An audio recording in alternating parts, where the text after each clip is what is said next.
पहला प्रश्न। कल प्रवचन सुनते समय ऐसा लगा कि मैं इस पृथ्वी पर नहीं हूं, वरन मुक्त और असीम आकाश में एक ज्योति कण हूं। प्रवचन के बाद भी हल्केपन का, खालीपन का अनुभव होता रहा। उसी आकाश में भ्रमण करते रहने का जी होता रहा। ज्ञान, कर्म, भक्ति मैं नहीं जानता, लेकिन अकेला होने पर इसी स्थिति में डूबे रहने का जी होता है। लेकिन कभी कभी यह भाव भी उठता है कि कहीं यह मेरा पागलपन तो नहीं, कहीं यह मेरे अहंकार का ही दूसरा खेल तो नहीं। कृपा पूर्वक मेरा मार्गदर्शन करें।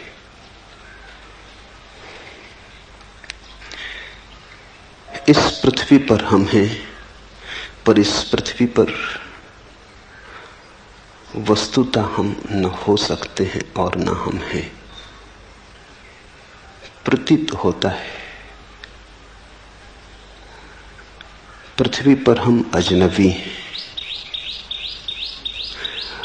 देह में घर किया है, लेकिन देह हमारा घर नहीं। जैसे कोई परदेश में बस जाए और भूल ही जाए स्वदेश को, फिर अचानक राह पर किसी दिन बाजार में कोई मिल जाए जो घर की याद दिला दे, जो अपनी भाषा में बोले, तो एक क्षण को परदेश मिट जाएगा, स्वदेश प्रकट हो जाएगा।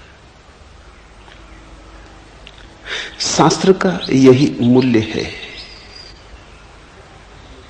शास्त्राओं के वचनों का यही अर्थ है।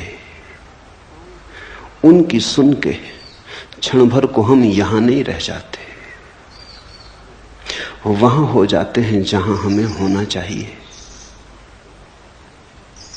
उनके संगीत में बहकर जो चारों तरफ घेरे है वो दूर हो जाता है, और जो बहुत दूर है पास आ जाता है।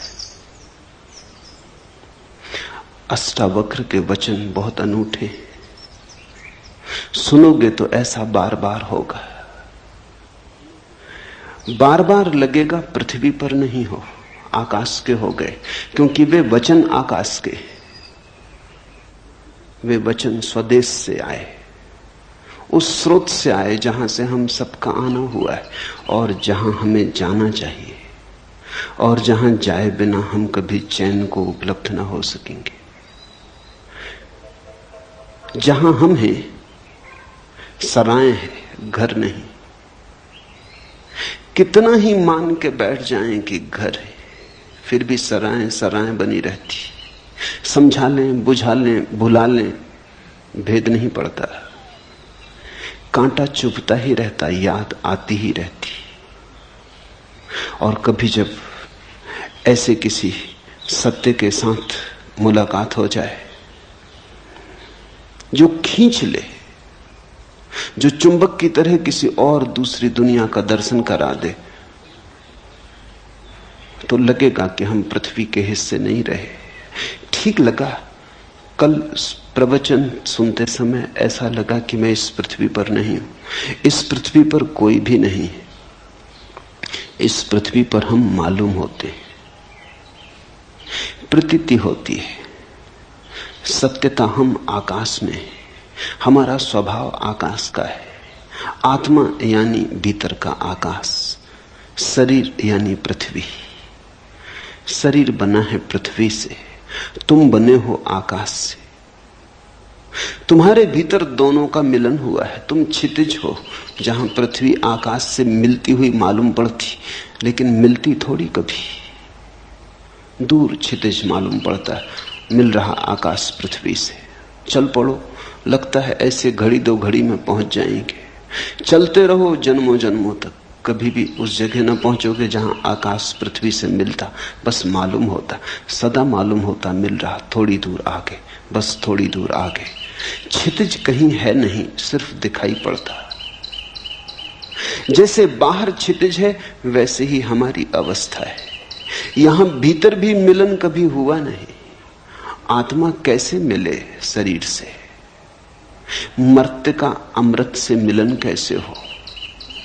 दूध पानी में मिल जाता, दोनों पृथ्वी के। आत्मा शरीर से कैसे मिले? दोनों का गुणधर्म भिन्न है। कितने ही पास हों, मिलन असंभव है। सनातन से पास हों तो भी मिलन असंभव है। मिलन हो नहीं सकता। सिर्फ हमारी प्रतीति है, हमारी धारणा है। क्षितिज हमारी धारणा है, हमने मान रखा है, इसलिए है। अष्टावक्र के वचनों को अगर जाने दोगे हृदय के भीतर तीर की तरह, तो वे तुम्हें याद को जगाएंगे, तुम्हारी भूली बिसरी स्मृति को उठाएंगे। क्षण भर को आकाश जैसे खुल जाएगा, बादल कट जाएंगे, सूरज की किरणों से भर जाएगा प्राण। कठिनाई होगी, क्योंकि हमारे सारे जीवन के विपरीत होगा यह अनुभव। इससे बेचैनी होगी। और ये जो घटाएं छट गई हैं, ये तुम्हारे कारण नहीं छटी, ये तो किसी शास्त्रा के वचनों का परिणाम है। फिर घटाएं गिर जाएंगी, तुम घर पहुंचते पहुंचते फिर घटाओं को घेर लोगे। तुम अपनी आदत से इतनी जल्दी बाज थोड़ी आओगे। फिर घटाएं गिर जाएंगी, तब और बेचैनी होगी कि जो दिखाई पड़ा था वो सपना तो नहीं था, जो दिखाई पड़ा था कहीं कल्पना तो नहीं थी, कहीं अहंकार का मन का खेल तो न था, कहीं ऐसा तो न हुआ कि हम किसी पागलपन में पड़ गए थे। स्वभावतः तुम्हारी आदतों का वजन बहुत पुराना है। अंधेरा बड़ा प्राचीन है, यद्यपि है नहीं पर है बहुत प्राचीन। सूरज की किरण कभी फूटती है तो बड़ी नई है, अत्यंत नई है, सद्ध स्नात। क्षण भर को दिखाई पड़ती है, फिर तुम अपने अंधेरे में खो जाते हो। तुम्हारे अंधेरे का बड़ा लंबा इतिहास है। जब तुम दोनों को तौलोगे तो शक किरण पे पैदा होगा, अंधेरे पे पैदा नहीं होगा। होना चाहिए अंधेरे पर, होता है किरण पर, क्योंकि किरण है नई और अंधेरा है पुराना। अंधेरा है परंपरा जैसा, सदियों सदियों की धारा है। किरण है अभी अभी फूटी, ताजी, नई, इतनी नई कि भरोसा कैसे करें। लगा कि मैं इस पृथ्वी पर नहीं हूं, इस पृथ्वी पर कोई भी नहीं है, इस पृथ्वी पर हम हो नहीं सकते। मान्यता है हमारी, धारणा है हमारी, लगता है, सत्य नहीं है। और मुझे असीम आकाश में एक ज्योतिकण हूं ऐसा प्रतीत हुआ। यह शुरुआत है। असीम आकाश में एक ज्योतिकण हूं, जल्दी ही लगेगा कि असीम आकाश हूं। यह प्रारंभ है। तो असीम आकाश में भी अभी हम पूरी तरह लीन नहीं हो पाते। अगर लगता भी है कभी कभी वो उड़ान भी आ जाती, वो तूफान भी आ जाता, हवाएं हमें ले भी जाती, तो भी हम अपने को अलग ही बचा लेते। ज्योतिकण न रहे, अंधेरे हो गए ज्योतिकण, लेकिन आकाश से अभी भी भेद रहा, फर्क रहा, फासला रहा। घटना तो पूरी उस दिन घटेगी जिस दिन तुम आकाशी हो जाओगे। ज्योतिकण भी भिन्न है जिस दिन तुम अभिन्न हो जाओगे, जिस दिन लगेगा मैं शून्याकाश हूं।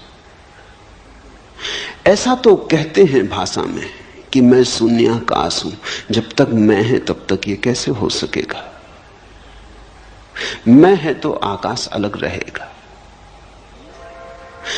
जब ऐसा प्रतीत होगा कि शून्याकाश है, तब मैं तो नहीं रहूंगा, शून्याकाश ही रहेगा। कहते हैं अहम ब्रह्मास्मि, मैं ब्रह्म हूं। लेकिन जब ब्रह्म होगा तब मैं कैसे रहेगा? ब्रह्म ही रहेगा, मैं नहीं रहूंगा। पर कहने में और कोई उपाय नहीं। भाषा तो सोए हुए लोगों की है, भाषा तो उनकी है जो परदेश में बस गए और जिन्होंने परदेश को स्वदेश मान लिया।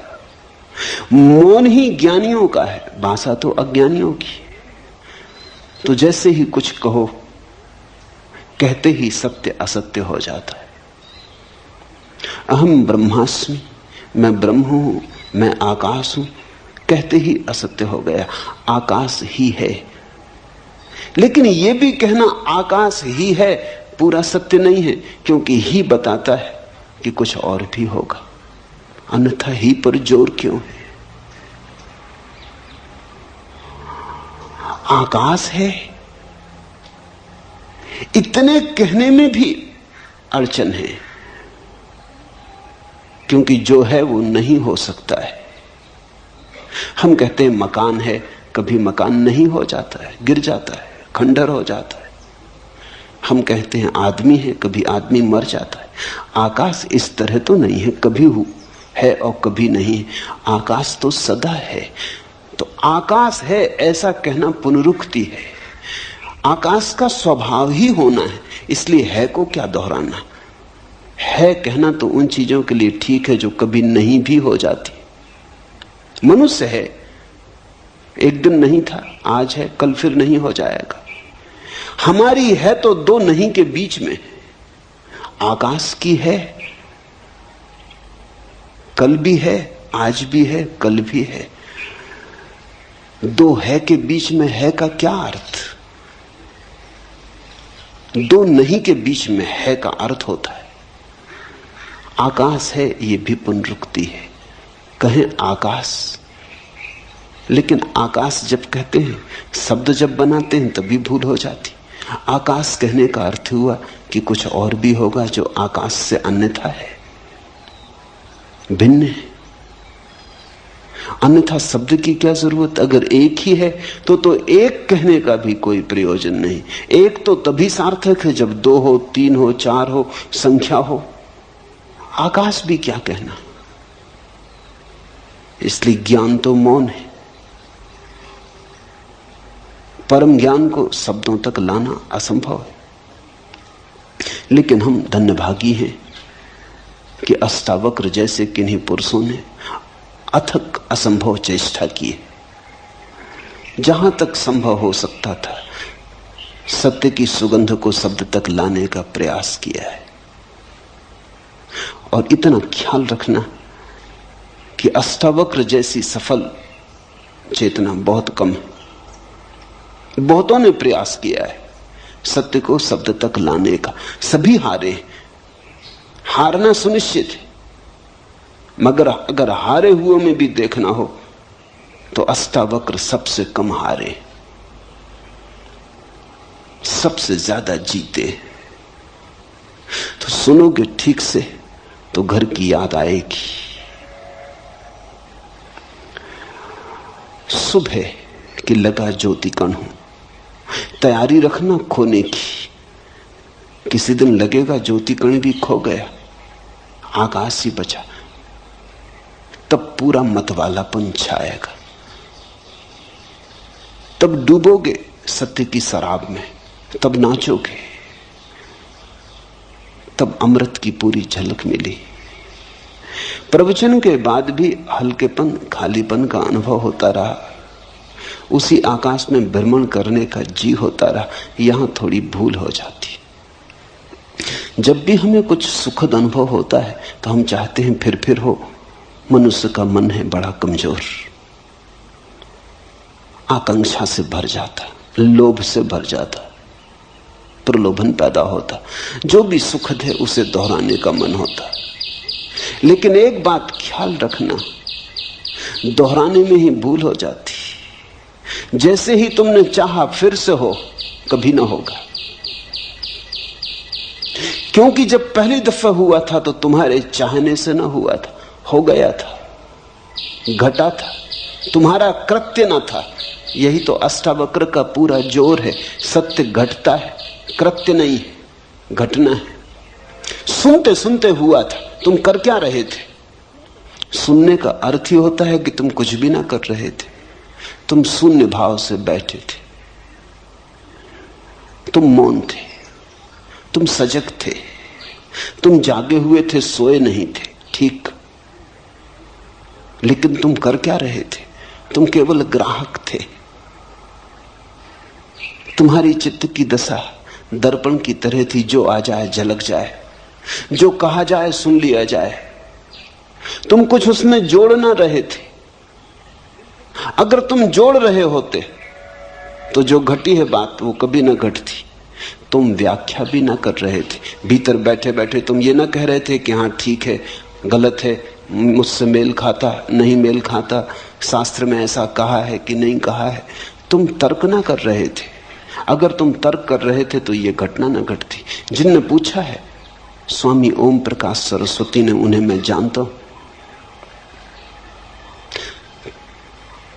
तर्क से उनका चित्त बड़ा दूर है। संदेह, विवाद से बहुत दूर है। जा चुके वे दिन। कभी किया होगा तर्क, कभी किया होगा संदेह, जीवन के अनुभव से पक गए।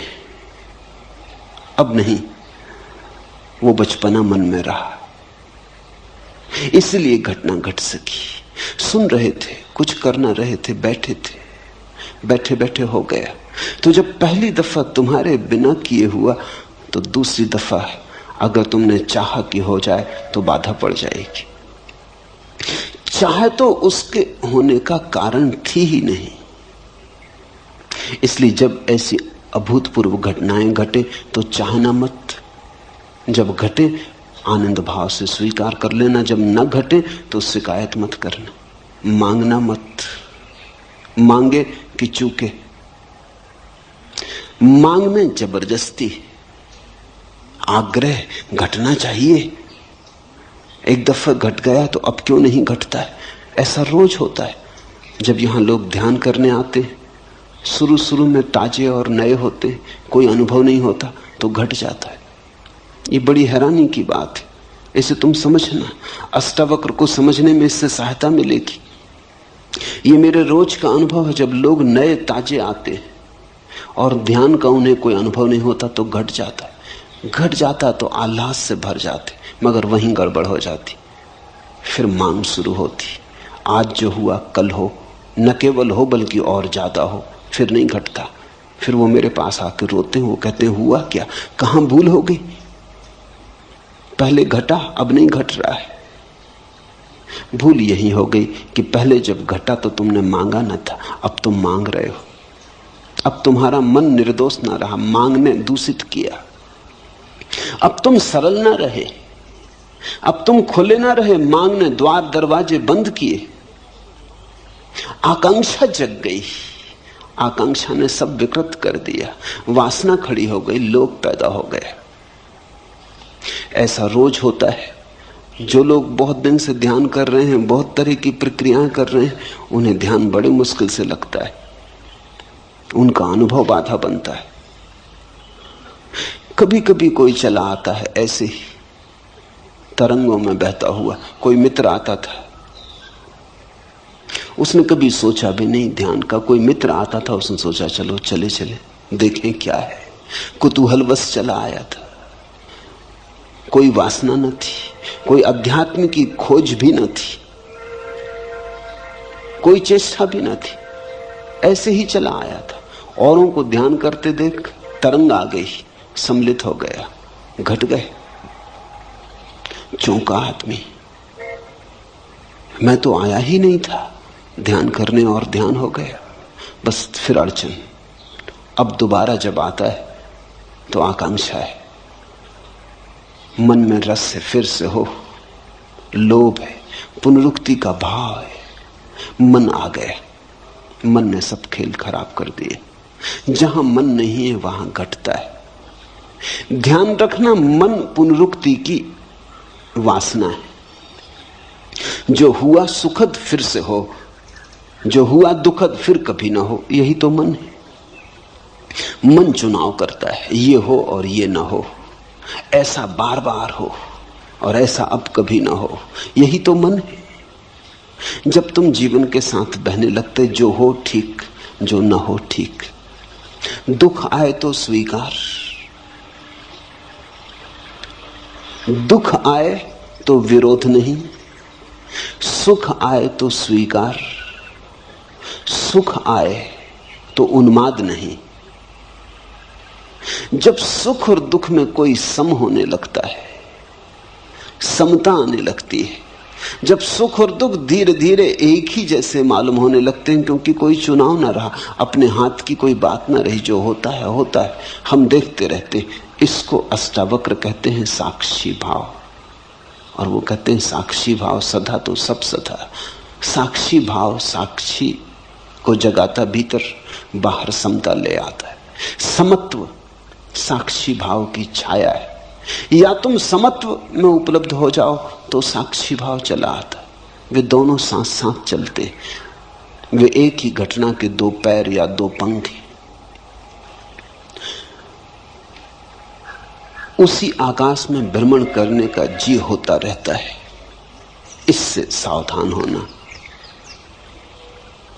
मन को मौका मत देना कि ध्यान की घड़ियों को खराब करे। इसी मन ने तो संसार खराब किया, इसी ने तो जीवन के सारे संबंध विकृत किए, इसी मन ने तो सारे जीवन को रेगिस्तान जैसा रूखा कर दिया। जहां बहुत फूल खिल सकते थे वहां सिर्फ कांटे हाथ में रह गए। अब इस मन को अंतर यात्रा पर साथ मत लाओ, इसे नमस्कार करो, इसे विदा दो, प्रेम से सही पर इसे विदा दो। इससे कहो बहुत हो गया, अब हम न मांगेंगे, अब जो होगा हम जागेंगे, हम देखेंगे। जैसे ही तुमने मांगा फिर तुम साक्षी नहीं रह सकते, तुम भोक्ता हो गए। ध्यान के भी भोक्ता हो गए तो ध्यान गया। भोक्ता का अर्थ यह है कि तुमने कहा इसमें मुझे रस आया, इससे मुझे सुख मिला।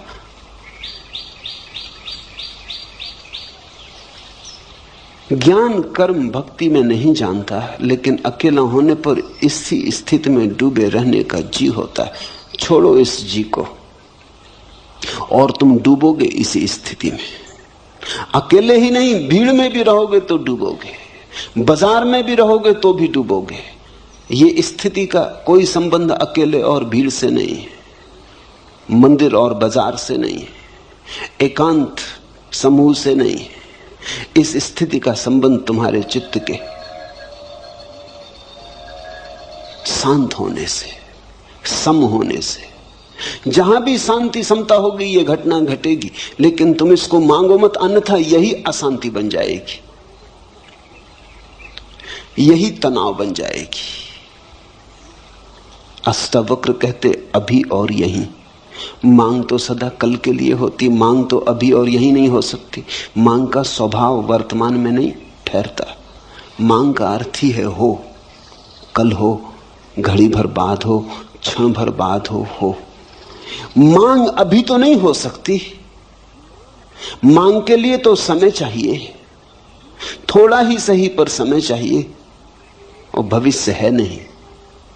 जो नहीं है उसी का नाम भविष्य, जो है उसका नाम वर्तमान है। वर्तमान और मांग का कोई संबंध नहीं होता। जब तुम वर्तमान में होगे तो पाओगे कोई मांग नहीं, और तब घटेगी ये घटना। जब इसे घटाने का जीना रहेगा तब ये खूब घटेगी। इस पहेली को ठीक से समझ लो, इस पहेली का एक एक कोना पहचान लो। जिस दिन तुम कुछ भी न मांगोगे उस दिन सब घटेगा।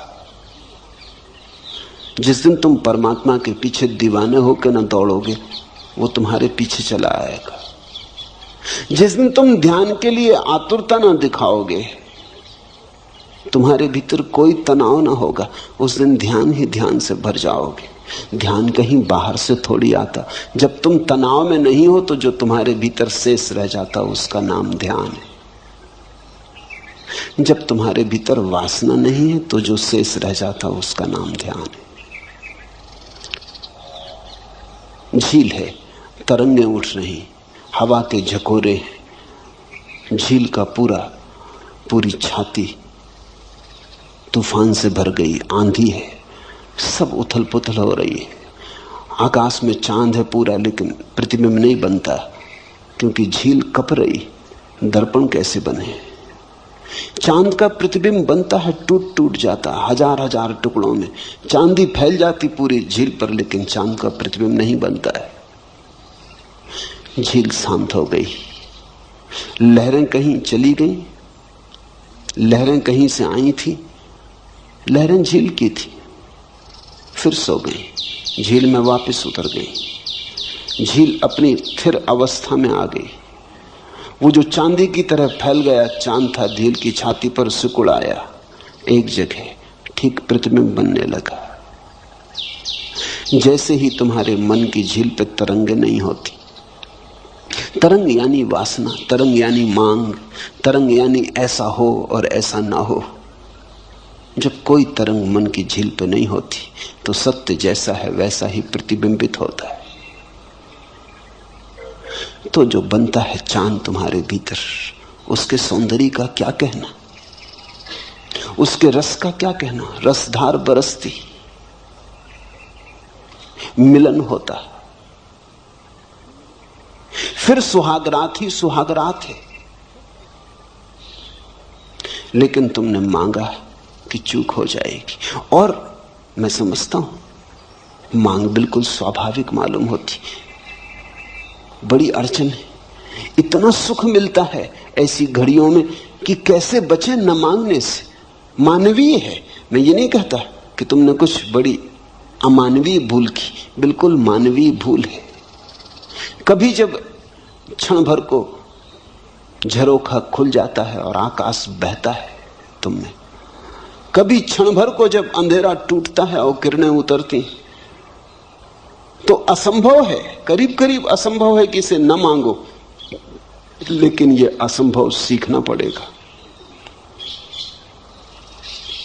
आज सीखो, कल सीखो, परसों सीखो, मगर सीखना पड़ेगा। जितनी जल्दी सीखो उतना उचित। अभी तैयार हो जाओ तो अभी घटना घटने को देर नहीं है। जरा भी क्षण भर की प्रतीक्षा करने की जरूरत नहीं। इसी स्थिति में डूबे रहने का जी होता, ये स्थिति घटेगी, इसका तुम्हारे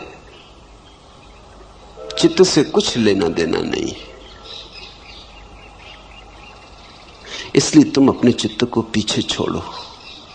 वो जब बीच बीच में आए तब उसे बार बार कह दो कि क्षमा करो, बहुत हुआ, काफी हुआ, संसार खराब किया, परमात्मा तो खराब मत करो। जीवन के सारे सुख विकृत कर डाले, अब ये अंतरतम के सुख आ रहे हैं, इन्हें तो विकृत मत करो। सजग रह के मन को नमस्कार कर लो, विदा दे दो। धीरे धीरे धीरे धीरे ऐसी घड़ी आने लगेंगी, तुम्हारे अनुभव से ही आएंगी। जब मन नहीं होगा तत्क्षण फिर वही झरोका खुलता है, फिर बहती रसधार, फिर उतरता प्रकाश, फिर तुम आलोकित, फिर तुम मग्न, फिर तुम अमृत में डूबे। जब ऐसा बार बार होगा तो बात साफ हो जाएगी। तो फिर मन से तुम अपने को दूर रखने में कुशल हो जाओगे। जब घटे तब घट जाने देना, जब न घटे तब शांति से प्रतीक्षा करते रहना। आएगा, जो एक बार आया है बार बार आएगा। तुम भर मत मांगना, तुम भर बीच में मत आना, तुम भर बाधा मत देना। लेकिन कभी कभी ये भाव भी उठता है कि कहीं ये मेरा पागलपन तो नहीं। बुद्धि ऐसे भाव भी उठाएगी, क्योंकि बुद्धि ये मान ही नहीं सकती कि आनंद हो सकता है। बुद्धि दुख से बिल्कुल राजी। बुद्धि ने दुख को पूरी तरह स्वीकार किया है, क्योंकि बुद्धि दुख की जन्मदात्री। अपनी ही संतान को कौन स्वीकार नहीं करेगा। तो बुद्धि मानती है दुख है तो बिल्कुल ठीक है। लेकिन महासुख, जरूर कहीं कोई गड़बड़ हो गई।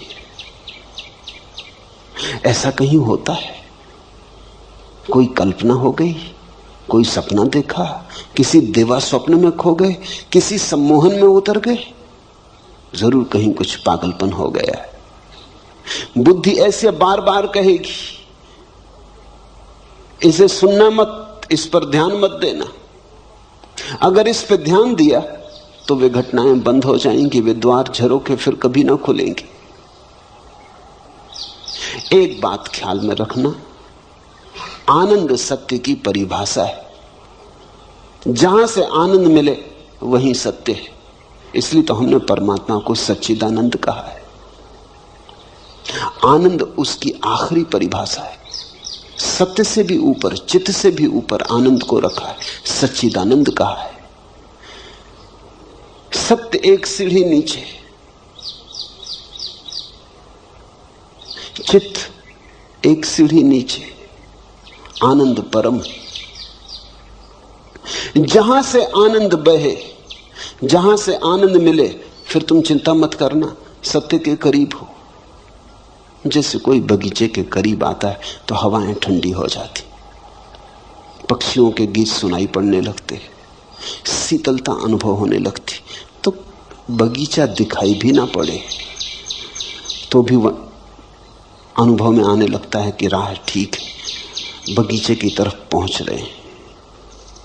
ऐसे ही जैसे ही तुम सत्य की तरफ पहुंचने लगते हो, आनंद झरता है, शीतल होने लगता मन, संतुलन आने लगता है, सहिष्णुता बढ़ती है, सुख बढ़ता है, एक उमंग घेरे रहती अकारण। कोई कारण भी दिखाई नहीं पड़ता, न कोई लॉटरी मिली है,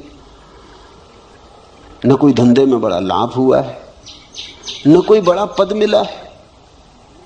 ऐसा भी हो सकता था पद था वो भी गया, हाथ में जो था वो भी खो गया, धंधा भी डूब गया, लेकिन अकारण एक उमंग है कि भीतर कोई नाचे जा रहा है कि रुकता ही नहीं। तो बुद्धि कहेगी कहीं पागल तो नहीं हो गया। ये तो पागलों के लक्षण है। ये बड़ी अजीब दुनिया है, यहां सिर्फ पागल ही प्रसन्न दिखाई पड़ते। इसलिए बुद्धि कहती पागल हो गए होगे, क्योंकि यहां पागलों के सिवा किसी को प्रसन्न देखा है। यहां हजार कारण होते तब भी आदमी प्रसन्न नहीं होता। बड़ा महल हो, धन हो, संपत्ति हो, सुख सुविधा हो, तब भी आदमी प्रसन्न नहीं होता। ये दुनिया दुखी लोगों की दुनिया है, मगर दुखी लोगों की भीड़ है। यहां अगर तुम हंसने लगो अकारण तो लोग कहेंगे पागल हो गए। अगर तुम कहो कि हंसी आ रही कोई कारण नहीं, फैली जा रही, भीतर से उठ रही, लहर आ रही, लोग कहेंगे बस दिमाग खराब हो गए। यहां तुम शक्ल बना के चलो, उदास रहो, तुम्हारी शक्ल देख के भूत प्रेत भी डरे, तो बिल्कुल ठीक हो, तो कोई अड़चन नहीं है, तो सब ठीक चल रहा है। तुम आदमी जैसे आदमी हो, जैसा आदमी होना चाहिए वैसे आदमी हो। लेकिन तुम मुस्कुराने लगो, तुम हंसने लगो, तुम गीत गुनगुनाने लगो, तुम राह के किनारे खड़े होकर नाचने लगो, बस तुम पागल हो गए। परमात्मा को हमने इस भांति इंकार किया है कि अगर परमात्मा आए तो हम उसे पागल खाने में बंद कर देंगे। शायद इसी कारण नहीं आता, आने से डरता है। तुम जरा सोचो, कृष्ण अगर मिल जाएं चौराहे पर, बांसुरी बजाते, मोर मुकुट बांधे, पीतांबर डाले, गोपियां नाचती हों, क्या करोगे? तत्क्षण पुलिस थाने जाओगे। ये क्या हो रहा है? जो नहीं होना चाहिए वो हो रहा है। तुम इस आदमी को जेल खाने में डालोगे।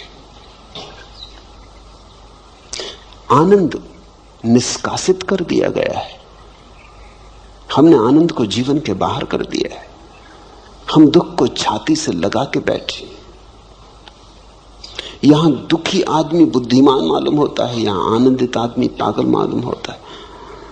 सारी सरणी उल्टी है। तो स्वाभाविक है, जीवन भर जिसको तुमने बुद्धिमानी समझा है, आज अचानक अगर खोने लगेगी, खिसलने लगेगी, अगर आज अचानक नींव उखड़ने लगेगी तुम्हारी तथाकथित बुद्धिमानी की, और अचानक झांकने लगेगी प्रसन्नता अकारण। ख्याल रखना, पागलपन का मतलब यह होता है अकारण प्रसन्न। कारण भी नहीं है कुछ, बैठे हैं अकेले और मुस्कुराहट आ रही, बस पागल हो गए। क्योंकि ऐसा तो हमने सिर्फ पागलों को ही देखा है। ध्यान रखना, पागलों में और परमहंसों में थोड़ा सा संबंध है। पागल भी हंसते हैं, प्रसन्न होते हैं, क्योंकि बुद्धि गंवा दी। परमहंस भी हंसते हैं, प्रसन्न होते हैं, क्योंकि बुद्धि के पार आ गए। दोनों, पागल बुद्धि से नीचे गिर जाता है इसलिए हंस लेता है, परमहंस बुद्धि के पार चला जाता है इसलिए हंसता है। दोनों में थोड़ी समानता है। पागल और परमहंस में एक बात समान है कि दोनों ने बुद्धि गंवाई। एक ने होशपूर्वक गंवाई है, एक ने बेहोशी में गंवाई है। इसलिए फर्क बहुत है, जमीन आसमान जितना फर्क है, लेकिन फिर भी एक समानता है। इसलिए कभी कभी तुम्हें पागल में परमहंस दिखाई पड़ेगा, और कभी कभी पागल में परमहंस, और कभी कभी परमहंस में पागल। तो भूल चूक हो जाती। पश्चिम के पागल खानों में ऐसे बहुत से लोग बंद हैं जो पागल नहीं है। अभी वहां बड़ी क्रांति चलती है इसके संबंध में। कुछ मनोवैज्ञानिक, विशेषकर R.D. लैंग और उनके साथी एक बड़ा आंदोलन चलाते हैं कि बहुत से पागल पागल खानों में बंद हैं जो पागल नहीं है। अगर वो पूरब में पैदा होते तो परमहंसों की तरह उनका आदर सम्मान होता। R.D. लैंग को पता नहीं है इससे उल्टी घटना पूरब में घट चुकी है। यहां कई पागल हैं जो परमहंस समझे जाते हैं।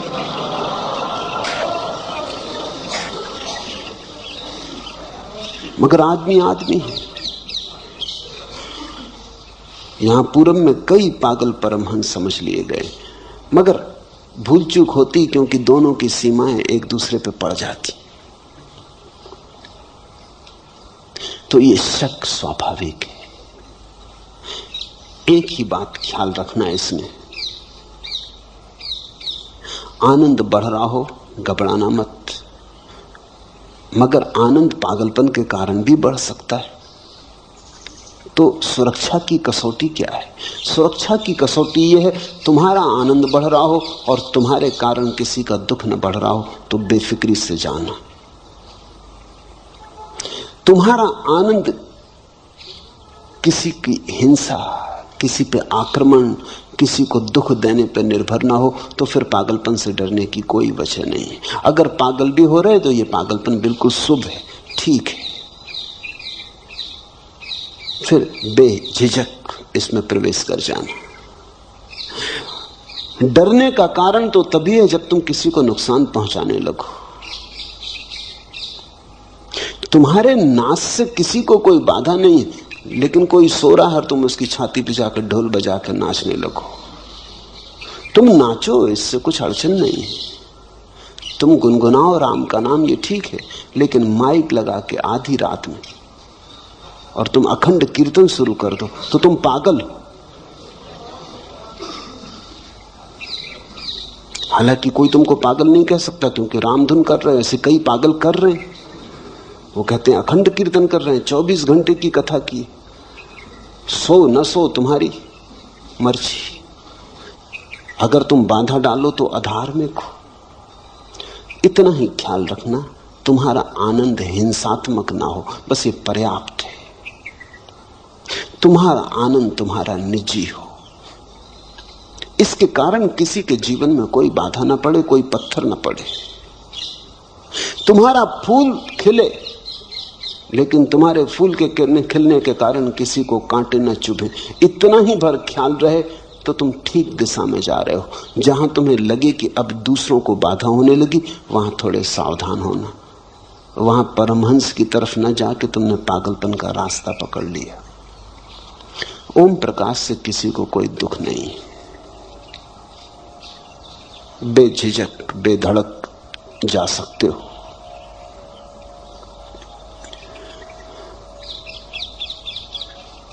कल मैं एक गीत पढ़ रहा था,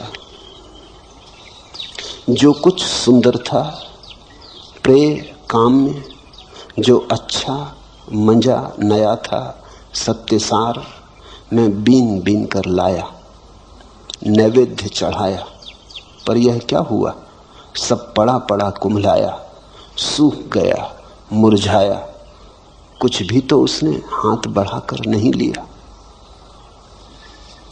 यूं कहीं तो था लिखा, पर मैंने जो दिया, जो पाया, जो पिया, जो गिराया, जो ढाला, जो छलकाया, जो नितारा, जो छाना, जो उतारा, जो चढ़ाया, जो जोड़ा, जो तोड़ा, जो छोड़ा, सबका जो कुछ हिसाब रहा, मैंने देखा कि उसी यज्ञ ज्वाला में गिर गया।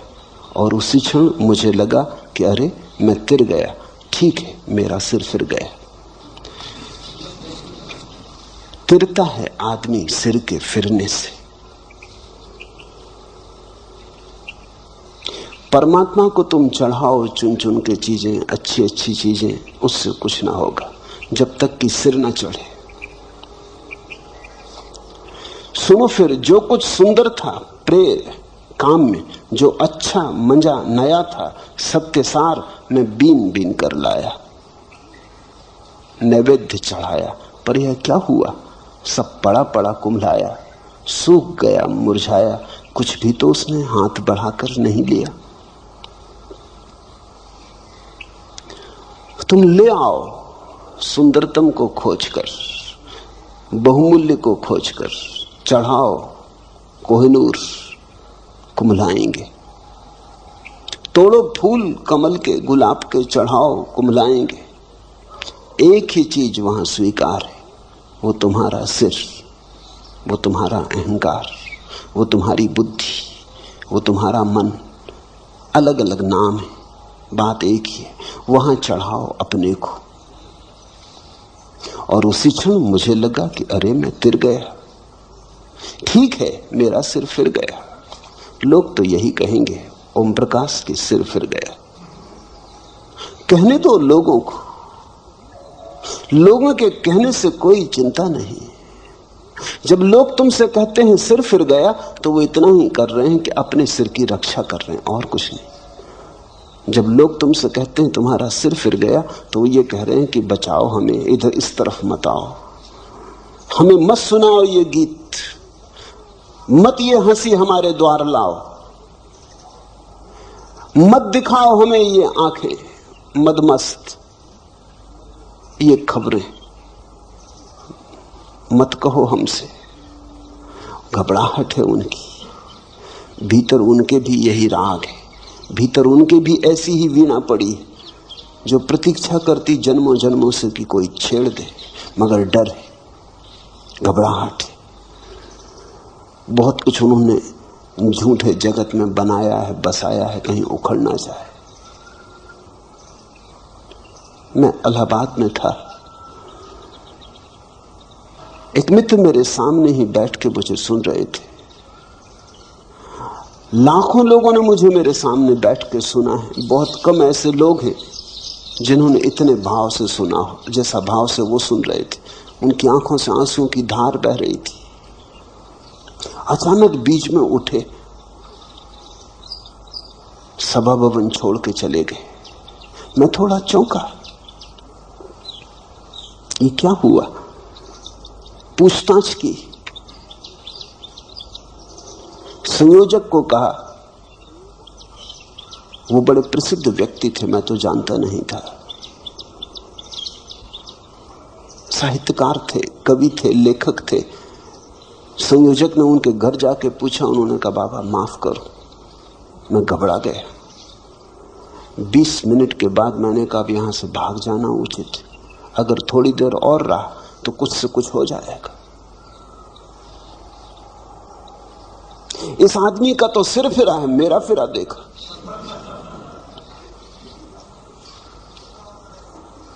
आऊंगा, अभी नहीं, जरूर आऊंगा, पर थोड़ा समय दो।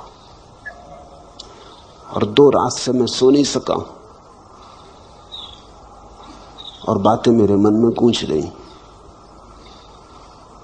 नहीं, अभी मेरे पास बहुत काम करने को पड़े, अभी बच्चे छोटे, अभी घर गृहस्थी संभालनी। जरूर आऊंगा, तुम जाओ, उनसे कहना जरूर आऊंगा, लेकिन अभी नहीं। जब कोई तुमसे कहता है तुम्हारा सिर फिर गया, वो सिर्फ अपनी आत्मरक्षा कर रहा, वो ये कह रहा है कि ऐसा मान के कि तुम्हारा सिर फिर गया, मैं अपने आकर्षण को रोकता हूं।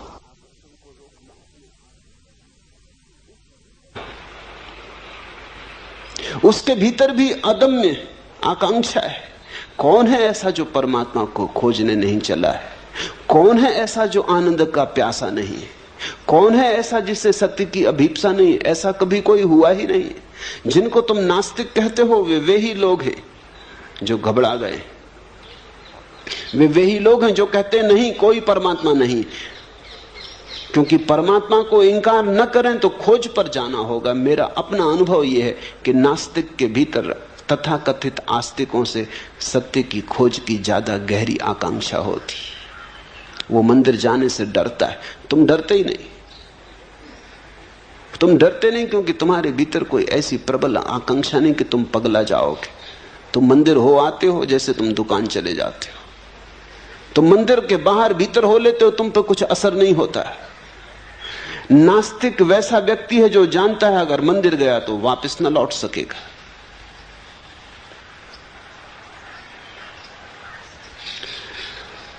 गया तो वैसा का वैसा वापस न लौट सकेगा। तो एक ही उपाय है, वो कहता है ईश्वर नहीं है, धर्म सब पाखंड है। वो अपने को बचा रहा है, समझा रहा है कि ईश्वर है ही नहीं तो मंदिर जाना क्यों? ईश्वर है नहीं तो क्यों उलझन में पड़ना, क्यों ध्यान, क्यों प्रार्थना?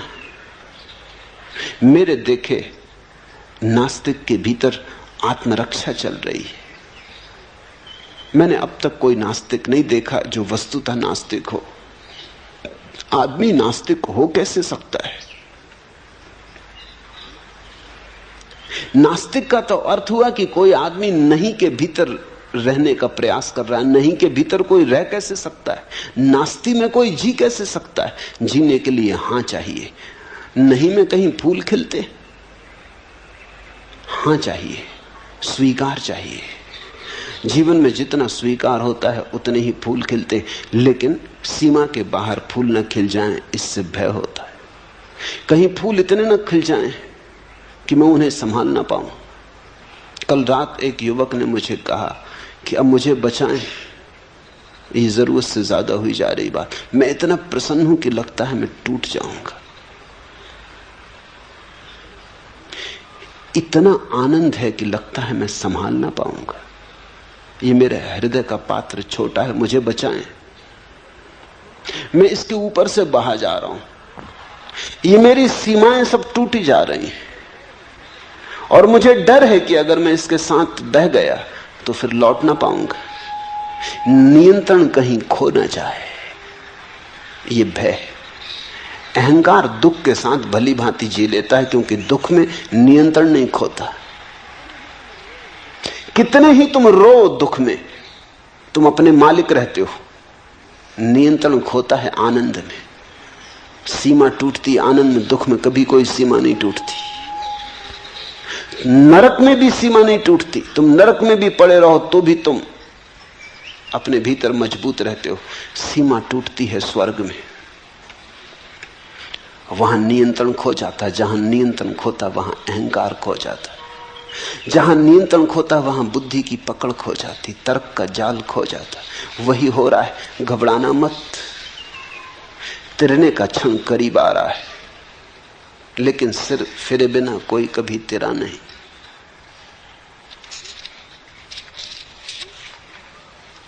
एक धुन की तलाश है मुझे जो ओंठों पर नहीं सिराओं में मचलती है, लावे सी दहकती है पिघलने के लिए। एक आग की तलाश है मुझे कि रोम रोम सीज उठे और मैं तार तार हो जाऊं। कोई मुझे जाली जाली बुंदे कि मैं पारदर्शी हो जाऊं। एक खुशबू की तलाश है मुझे कि भारहीन हो, हवा में तैर सकूं, हल्की बारिश की महीन बौछारों में कांप सकूं। गहराती सांझ के सलेटी आसमान पर चमकना चाहता हूं कुछ देर। एक सोख रंग की तलाश है मुझे। ओम प्रकाश, वही सोख रंग मैंने तुम्हें दे दिया है। ये गैरिक वस्त्र वही सोख रंग है। बहो, सीमाएं छोड़ के बहो, बुद्धि के पार बहो। जाने दो नियंत्रण। नियंत्रण का अर्थ है कर्ता। छोड़ो नियंत्रण। कर्ता अगर कोई है तो एक परमात्मा है। तुम परमात्मा से होड़ ना करो, उससे प्रतिस्पर्धा ना लो। उसके साथ संघर्ष मत करो, करो समर्पण, बहो उसकी धार के साथ, तिरोगे। जो डूब जाते वही तिरते, जो तिरने की चेष्टा करते डूब जाते।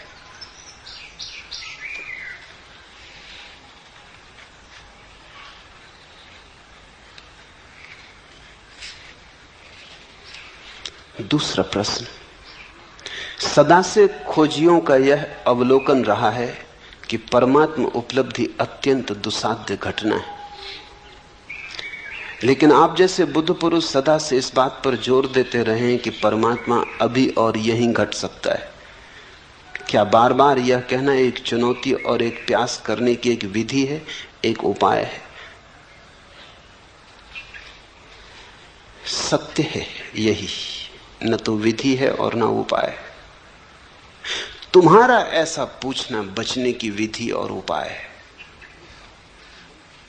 ये बात हमारा मन स्वीकार करने को राजी नहीं होता कि परमात्मा अभी और यहीं मिल सकता है। क्यों नहीं राजी होता? इसलिए राजी नहीं होता कि अगर अभी और यहीं मिल सकता है तो फिर हमें मिल नहीं रहा। तो इसका कारण क्या होगा, फिर इसकी व्याख्या कैसे करें? अगर अभी और यहीं मिल सकता है तो मिल क्यों नहीं रहा? बेचैनी खड़ी हो जाती है, अभी और यहीं मिल सकता है, मिल तो नहीं रहा। तो इसे समझाएं कैसे? तो बड़ी अड़चन की बात हो गई। इस अड़चन को सुलझाने के लिए तुम कहते हो मिल तो सकता है लेकिन पात्रता चाहिए। बुद्धि रास्ते निकालती, जहां उलझन खड़ी हो जाती उसे सुलझाती। रास्ता खोजना पड़ेगा, पात्रता खोजनी पड़ेगी, शुद्ध होना पड़ेगा, तब मिलेगा। और अगर अष्टावक्र कहते हैं अभी और यहीं मिल सकता है तो जरूर इसमें कुछ कारण है। वो इसलिए कहते हैं ताकि तुम तीव्रता से प्रयास में लग जाओ, लेकिन लगना प्रयास में ही पड़ेगा। मन बड़ा होशियार है। अष्टावक्र की बात बिल्कुल सीधी साफ है, परमात्मा अभी और यहीं मिल सकता है क्योंकि परमात्मा कोई उपलब्धि नहीं है, परमात्मा तुम्हारा स्वभाव है। सारा जोर सीधा है, तुम परमात्मा हो, मिल सकने की बात ही गलत है। जब हम कहते हैं अभी और यहीं मिल सकता है तो इसका अर्थ इतना ही हुआ कि मिला ही हुआ है।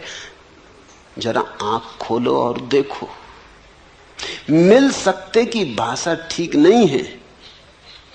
मिल सकने में तो ऐसा लगता है तुम अलग हो और परमात्मा अलग है। तुम खोजने वाले हो, वो खोज का लक्ष्य, तुम यात्री हो, वो मंजिल। नहीं, अभी और यहीं मिल सकता है कि इतना ही अर्थ है कि तुम वही हो जिसे तुम खोज रहे हो। जरा अपने को पहचानो, आंख खोलो और देखो, या आंख बंद करो और देखो, मगर देखो।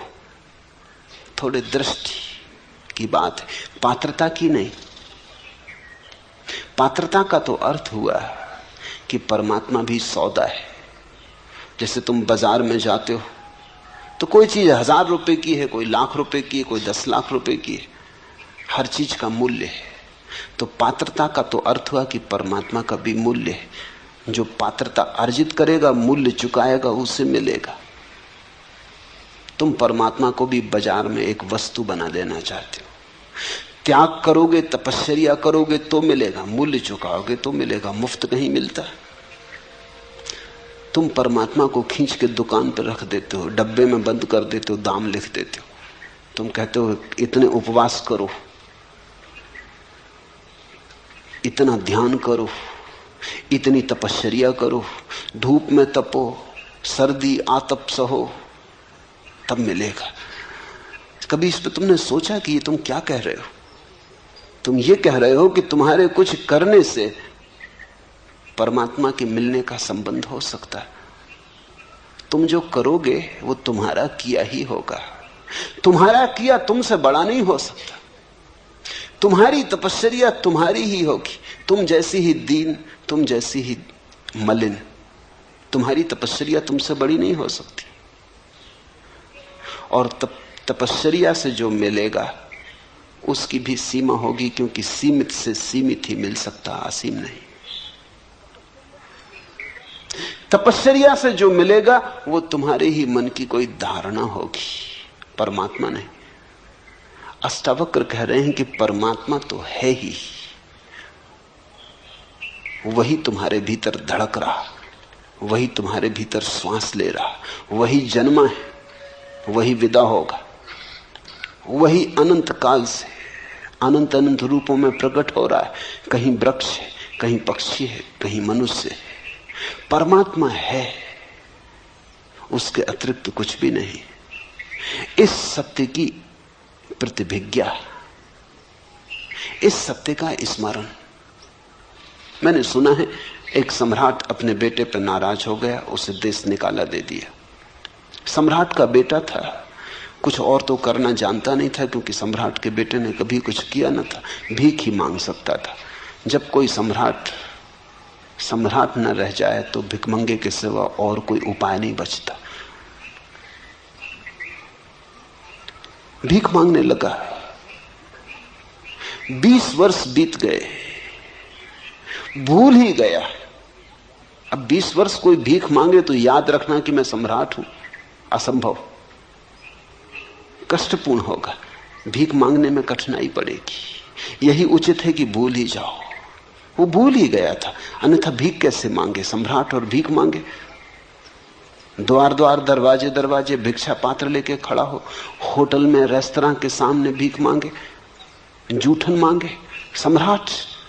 सम्राट को भुला ही देना पड़ा, विस्मृत ही कर देना पड़ा। वो बात ही गई।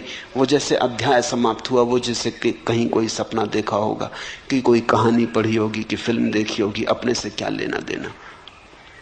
20 साल बाद जब सम्राट बूढ़ा हो गया, उसका बाप, तो वो घबराया। एक ही बेटा था, वही मालिक था। उसने अपने वजीरों को कहा, उसे खोजो और जहां भी हो उसे ले आओ। कहना बाप ने क्षमा किया। अब क्षमा और न क्षमा का कोई अर्थ नहीं, मैं मर रहा हूं। अब ये राज्य कौन संभालेगा? ये औरों के हाथ में जाए, इससे बेहतर है मेरे खून के हाथ में जाए। बुरा भला जैसा भी है, उसे ले आओ। जब वजीर पहुंचे तो वो एक होटल के सामने पैसे मांग रहा था, टूटा सा पात्र लिए, नंगा था, पैरों में जूते नहीं थे, भरी दोपहरी थी, गर्मी के दिन थे, लू बहती थी, पैर जल रहे थे, और वो मांग रहा था कि मुझे जूते खरीदने हैं, इसके लिए कुछ पैसे मिल जाएं। कुछ पैसे उसके पात्र में पड़े थे। रथ आके रुका, वजीर नीचे उतरा, वजीर ने गिर के उसके चरण छुए। होने वाला सम्राट था। जैसे ही वजीर ने उसके चरण छुए, एक क्षण में घटना घट गई। 20 साल जिसकी याद ना आई थी कि मैं सम्राट हूं, फिर ऐसा थोड़ी लगा रहा कि वो बैठा, उसने सोचा और विचारा और तपश्चर्या की और ध्यान किया कि याद करूं ना। एक क्षण में, पल भी ना लगा, एक क्षण में रूपांतरण हो गया। यह आदमी और हो गया। अभी भिखारी था, दीनहीन, नग्न अब भी था, अब भी पैर में जूते न थे, लेकिन हाथ से उसका पात्र उसने फेंक दिया और वजीरों से कहा कि जाओ मेरे स्नान की व्यवस्था करो, ठीक वस्त्र जुटाओ। वो जाके रथ पे बैठ गया। उसकी महिमा देखने जैसी थी। अभी भी वही का वही था, लेकिन उसके चेहरे पर एक गरिमा थी, आंखों में एक दीप्ति थी, चारों तरफ एक आभा मंडल था। सम्राट था।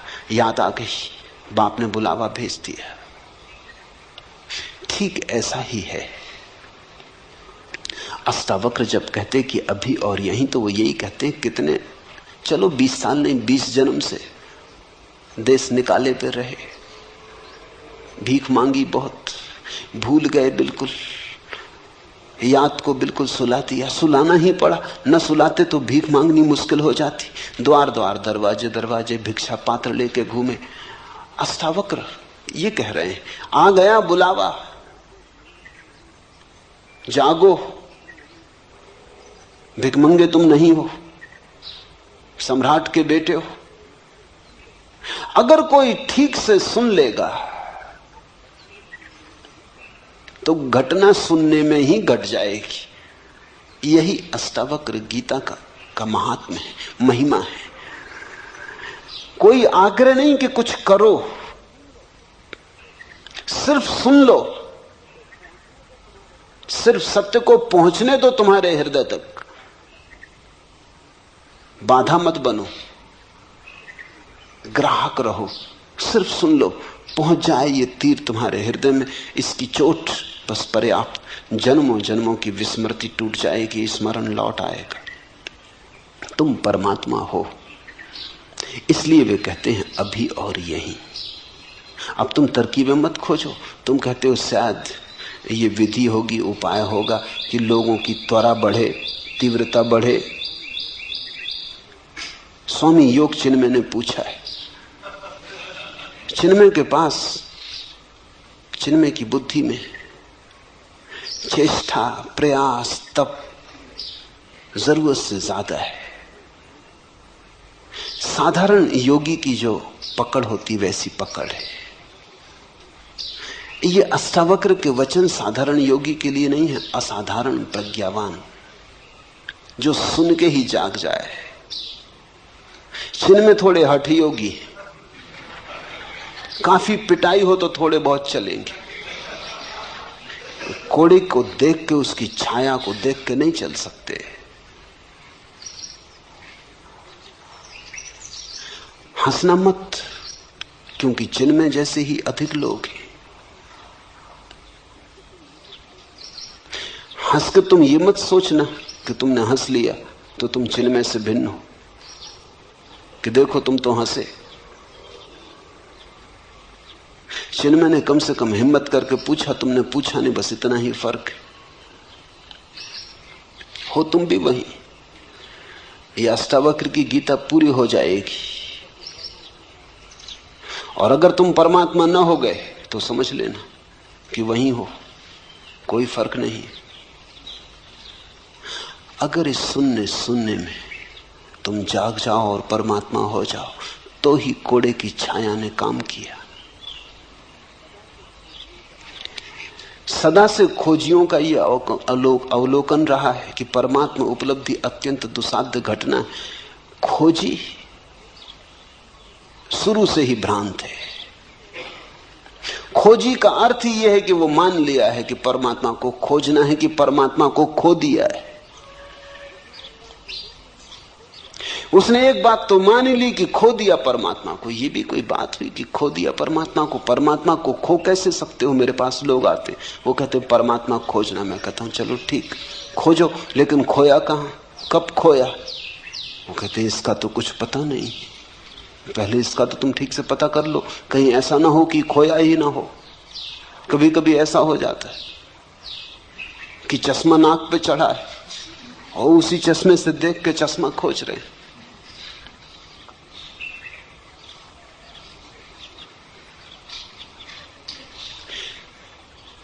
कहीं ऐसा ना हो कि परमात्मा नाक पे चढ़ा हो और तुम उसी परमात्मा से खोज रहे हो। ऐसा ही है। खोजी बुनियादी रूप से भ्रांत है।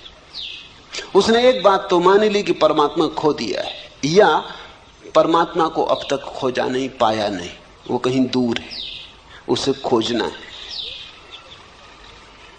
खोज से कभी परमात्मा नहीं मिलता। खोज खोज के तो इतना ही पता चलता है, खोजने में कुछ भी नहीं है। एक दिन खोजते खोजते खोज गिर जाती, खोज के गिरते ही परमात्मा मिलता है। बुद्ध ने 6 वर्ष तक खोजा, खूब खोजा। उनसे बड़ा खोजी और कहां खोजोगे? जहां जहां खबर मिली कि कोई ज्ञान को उपलब्ध है, वहां वहां गए, सभी चरणों में सिर रखा। जो गुरुओं ने कहा वही किया। गुरु भी थक गए उनसे, क्योंकि गुरु उन शिष्यों से कभी नहीं थकते जो आज्ञा का उल्लंघन करते। उनसे कभी नहीं थकते, क्योंकि उनके पास सदा कहने को कि तुम आज्ञा मान ही नहीं रहे, इसलिए कुछ नहीं घट रहा है, हम क्या करें। गुरु को बड़ी सुविधा है, अगर तुम गुरु की न मानो। वह सदा कह सकता है कि तुमने माना ही नहीं, मानते तो घट जाता। मगर बुद्ध के साथ गुरु मुश्किल में पड़ गए। जो गुरुओं ने कहा बुद्ध ने वही किया। उन्होंने 1 शेर कहा तो बुद्ध ने 1.25 शेर किया। गुरुओं ने आखिर उनसे हाथ जोड़ लिया कि तू भाई कहीं और जा। जो हम बता सकते थे बता दिया। बुद्ध ने कहा इससे तो कुछ घट नहीं रहा है। उन्होंने कहा इससे ज्यादा हमें भी नहीं घटा है, तेरे से क्या छिपाना। तू कहीं और जा। इतने प्रामाणिक व्यक्ति के सामने गुरु भी धोखा न दे पाए। सब तरफ खोज के बुद्ध ने आखिर पाया कि नहीं, खोजने से मिलता ही नहीं। संसार तो व्यर्थ था ही, अध्यात्म भी व्यर्थ हुआ। भोग तो व्यर्थ हो ही चुका था, जिस दिन महल छोड़ा उस दिन व्यर्थ हो चुका था, इसीलिए छोड़ा। योग भी व्यर्थ हुआ। न भोग में कुछ है न योग में कुछ है। अब क्या करें? अब तो करने को ही कुछ ना बचा। अब तो कर्ता होने के लिए कोई सुविधा न रही। इस सूत्र को ठीक से समझना। न भोग बचा, न योग बचा, न संसार बचा, न स्वर्ग बचा। तो अब कर्ता होने के लिए जगह ही न बची। कुछ करने को बचे तो कर्ता बच सकता है, कुछ करने को न बचा। उसी रात घटना घटी। उस सांझ बोधि वृक्ष के नीचे वे बैठे तो करने को कुछ भी न था। बड़ी हैरानी में पड़े। संसार छोड़ दिया था तो योग पकड़ लिया था, भोग छोड़ दिया था तो अध्यात्म पकड़ लिया था। कुछ तो करने को था तो मन उलझा था। अब मन को कोई जगह न बची। मन का पक्षी तड़फड़ाने लगा, कोई जगह नहीं। मन के लिए जगह चाहिए। अहंकार के लिए कर्ता का रस चाहिए, कर्तव्य चाहिए। कुछ करने को हो तो अहंकार बचे। कुछ था ही नहीं करने को। जरा थोड़ा सोचो। एक गहन उदासीनता, जिसको अष्टावक्र वैराग्य कहते, वो उदय हुआ। योगी विरागी नहीं है, क्योंकि योगी नए भोग खोज रहा है। योगी आध्यात्मिक भोग खोज रहा है, विरागी नहीं है। अभी भोग की आकांक्षा है। संसार में नहीं मिला तो परमात्मा में खोज रहा है, लेकिन खोज जारी है। यहां नहीं मिला तो वहां खोज रहा है, बाहर नहीं मिला तो भीतर खोज रहा है, लेकिन खोज जारी है। भोगी विरागी नहीं है, योगी भी विरागी नहीं है। हाँ, उनकी खोज राग की अलग अलग है। एक बाहर की तरफ जाता, एक भीतर की तरफ जाता, लेकिन जाते दोनों।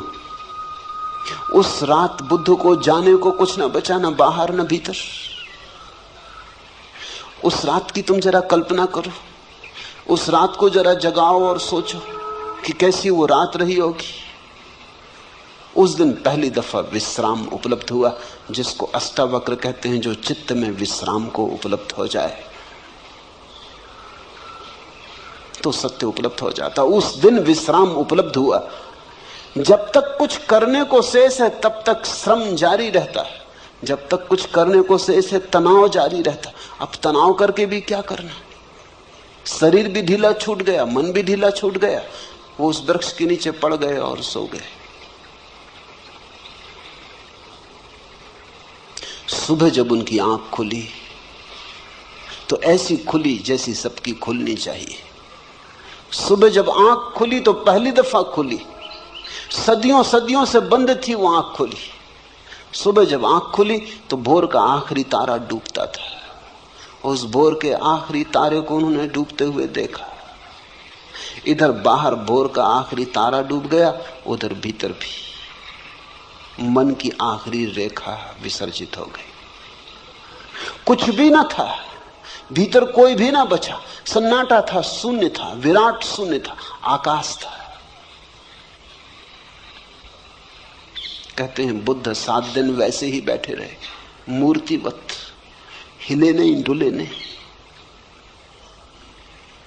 कहते हैं देवता घबरा गए। आकाश से देवता उतरे, ब्रह्मा उतरे, चरणों में पड़े और कहा आप कुछ बोले। ऐसी घटना सदियों में घटती,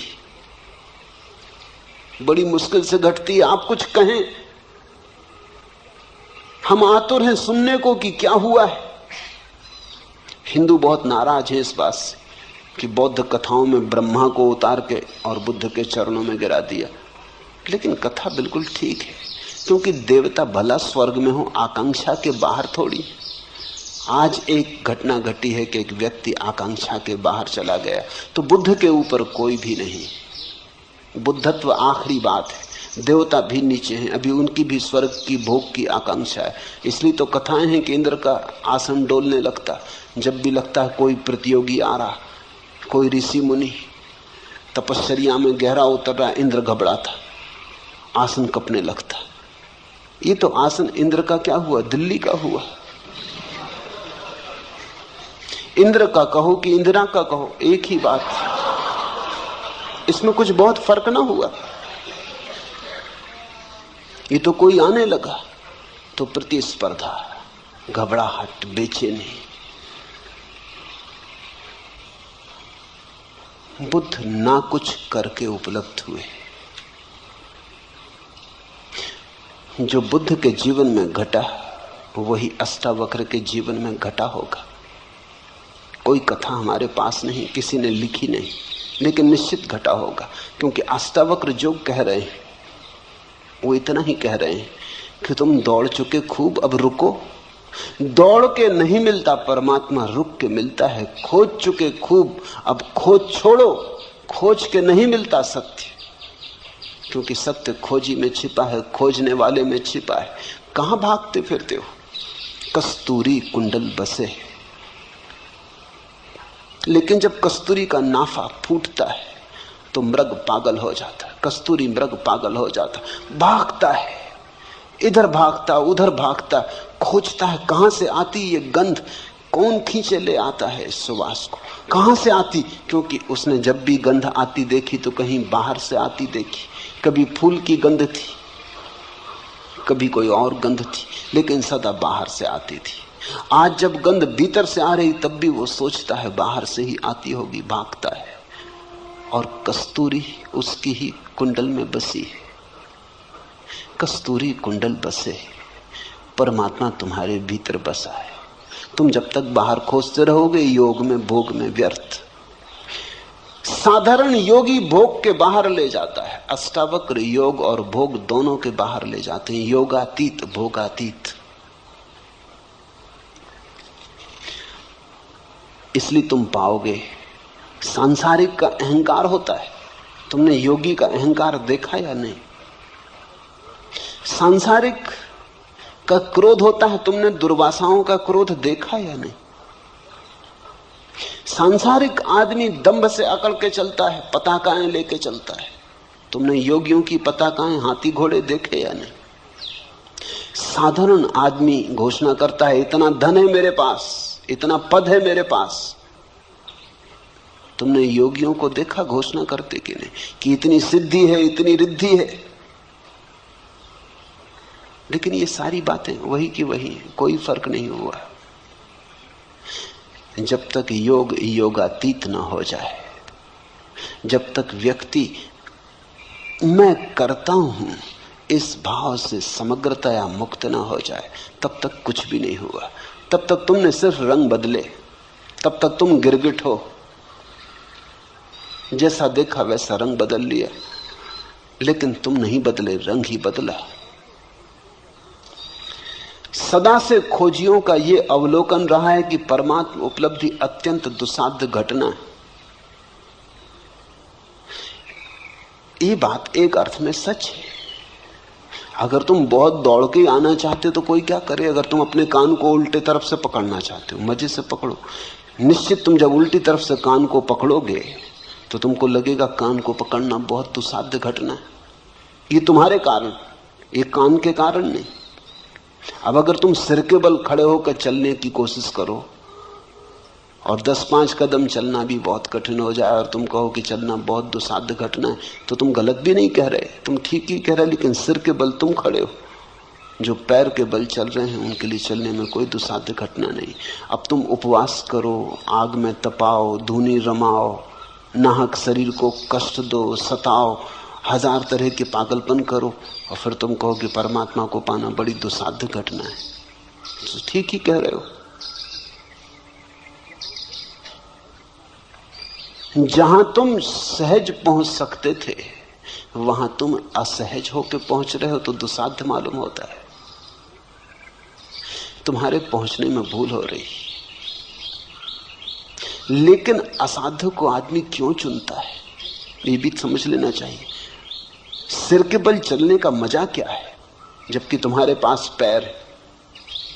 सिर के बल चलने का एक मजा है, और वो मजा ये है, मजा है अहंकार का मजा। मुल्ला नसरुद्दीन एक झील में मछलियां मार रहा था। घड़ी दो घड़ी में देखता रहा, उसकी मछलियां पकड़ में कुछ आती नहीं, झील में मछलियां हैं भी नहीं ऐसा मालूम होता। मैंने उससे पूछा, नसरुद्दीन इस झील में मछलियां मालूम नहीं होती, तुम कब तक बैठे रहोगे? वो पास की दूसरी झील है, वहां क्यों नहीं मछलियां मारते? यहां कोई दूसरा मछुआ दिखाई भी नहीं पड़ता, वहीं सब मछुए। नसरुद्दीन ने कहा, वहां मारने से सारी क्या? अरे वहां इतनी मछलियां हैं कि मछलियों को तैरने के लिए जगह भी नहीं, वहां मारी तो क्या मारी, यहां मछली मारो तो कोई बात। असाध्य में भी आकर्षण है। जितना असाध्य काम हो उतना अहंकार मजबूत होता है। यहां मछली मारो तो कुछ है। जो सभी कर रहे हैं वही तुमने किया तो क्या सार है? सभी पैर के बल चल रहे हैं, तुम भी चले तो क्या मजा? सिर के बल चलो। मेरे देखे परमात्मा से कोई संबंध नहीं है कठिनाइयों का। कठिनाइयों का संबंध अहंकार से। अहंकार कठिन को करने में मजा लेता, क्योंकि सरल तो सभी करते, उसमें क्या सार है? अगर तुम किसी से कहो कि हम पैर के बल चलते, तो लोग कहेंगे तुम्हारा दिमाग खराब हो गया, सभी चलते। लेकिन अगर तुम सिर के बल चलो तो अखबारों में नाम छपेगा, तो लोग तुम्हारे पास आने लगेंगे, लोग तुम्हारे चरणों में सिर झुकाएंगे कि तुम्हें कोई सिद्धि मिल गई कि तुम सिर के बल चलते हो। अहंकार की पूजा तभी हो सकती है जब तुम कुछ असाध्य करो। जैसे हिलरी चढ़ गया एवरेस्ट पर, तो सारी दुनिया में खबर हुई। अब तुम जाओ और पूना की छोटी मोटी पहाड़ी पे चढ़ के खड़े हो जाओ और झंडा लगाने लगो, और तुम कहो कोई अखबार वाला भी नहीं आ रहा, कोई फोटोग्राफर भी नहीं आ रहा, मामला क्या है? आखिर ये भेदभाव क्यों हो रहा है? हिलरी के साथ इतना शोरगुल मचाया, इतिहास में नाम अमर रहेगा सदा के लिए, और हमारा कुछ भी नहीं हो रहा। हम भी वही कर रहे हैं, उसने भी झंडे ही गाड़ा हुआ। लेकिन एवरेस्ट पे चढ़ना कठिन है। 50-60 साल से लोग चढ़ने की कोशिश कर रहे थे, तब एक आदमी चढ़ पाया। इसलिए धीरे धीरे वहां रास्ता बन जाएगा, बस जाने लगेगी, कभी ना कभी जाएगी। कोई सदा इतनी देर तक एवरेस्ट अपने को बचा नहीं सकता आदमी से। जब एक आदमी पहुंच गया तो सिलसिला शुरू हो गया। अभी कुछ देर पहले औरतें भी पहुंच गई, जब औरतें भी पहुंच गई तब और पहुंचने को क्या बाकी रहा? अब सब धीरे धीरे पहुंच रहे हैं। थोड़े दिन में वहां होटलें और बसें और सब पहुंच जाएंगी। फिर जाकर तुम झंडा गाड़ना, जब बस वगैरह सब चलने लगे वहां, तुम कहोगे ये वही जगह है जहां हिलरी ने झंडा गाड़ा। बड़ा भेदभाव हो रहा है, बड़ा पक्षपात हो रहा है। कठिन में अहंकार को मजा है। आदमी कई चीजों को कठिन कर लेता ताकि अहंकार को भरने में रस आ सके। हम बहुत सी चीजों को कठिन कर लेते हैं, जितनी कठिन कर लेते हैं उतना ही रस आने लगता है। कठिनाई परमात्मा को पाने में नहीं है, कठिनाई अहंकार का रस है। तो तुम जो कहते हो सदा से खोजियों का ये अवलोकन रहा है कि परमात्मा उपलब्धि अत्यंत दुसाध्य घटना है, ये ठीक है। वो जो खोजी है अहंकारी है। और परमात्मा को खोजियों ने कब पाया? जब खोज छूट गई तब पाया। खोज छूटने पर ही मिलता है परमात्मा। जब तुम कहीं भी नहीं जा रहे, सिर्फ बैठे हो विश्राम में, परम विराम में, यात्रा शून्य जहां हो जाती। साधारणतः लोग सोचते हैं कि परमात्मा को पालेंगे तो फिर यात्रा नहीं होगी। बात बिल्कुल उल्टी है। यात्रा अगर तुम अभी छोड़ दो तो अभी परमात्मा मिल जाए। लोग सोचते हैं मंजिल मिल जाएगी तो फिर हम विश्राम करेंगे। हालत उल्टी है, तुम विश्राम करो तो मंजिल मिल जाए।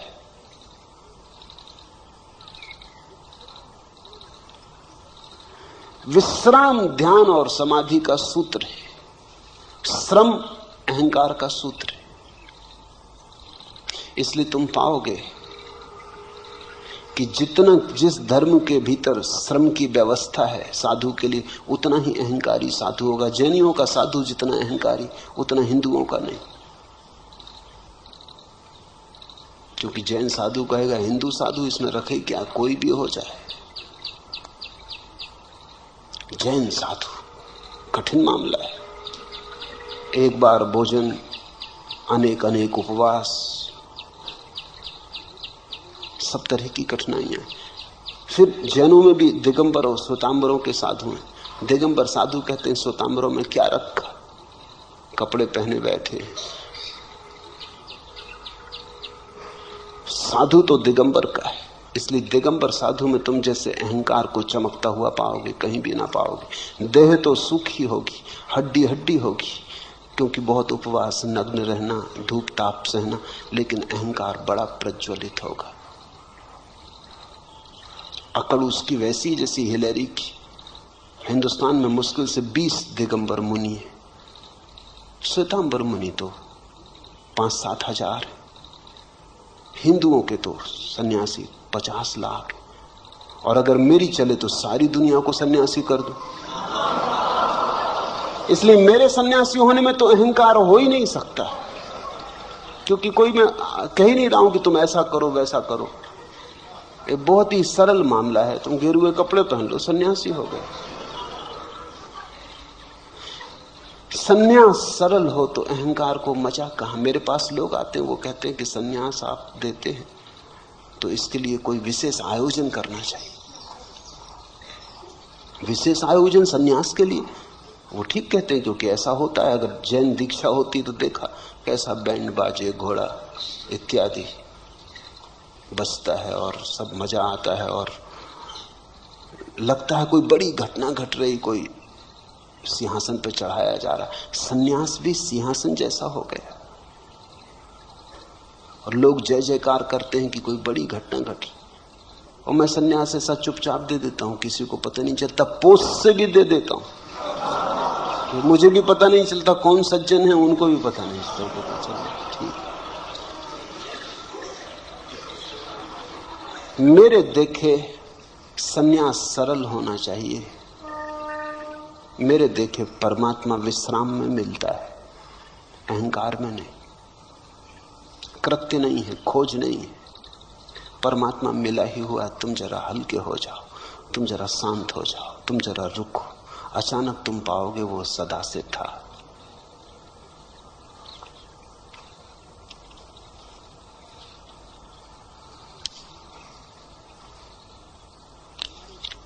आखिरी प्रश्न, हमारे शरीर में कोई 20 अरब कोशिकाएं हैं और शरीर में प्रतिक्षण रासायनिक प्रतिक्रिया होती रहती है।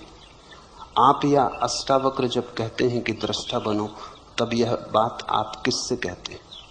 ये कौन है जो कह रहा है कि शरीर में 20 अरब कोशिकाएं हैं? निश्चित ही कोशिकाएं नहीं कह रहे।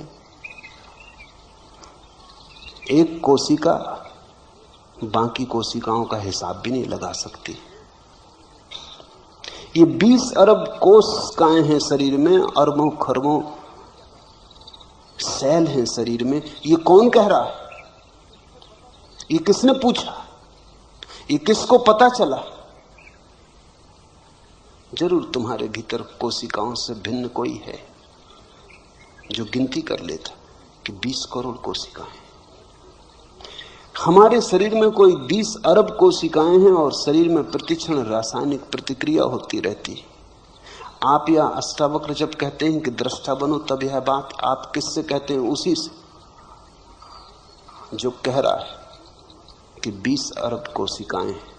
यदि मस्तिष्क की कोशिकाओं से कहते हैं तो बात व्यर्थ है, क्योंकि बुद्धि नश्वर है। नहीं, हम कह भी नहीं रहे मस्तिष्क की कोशिकाओं से, हम तुमसे कह रहे हैं।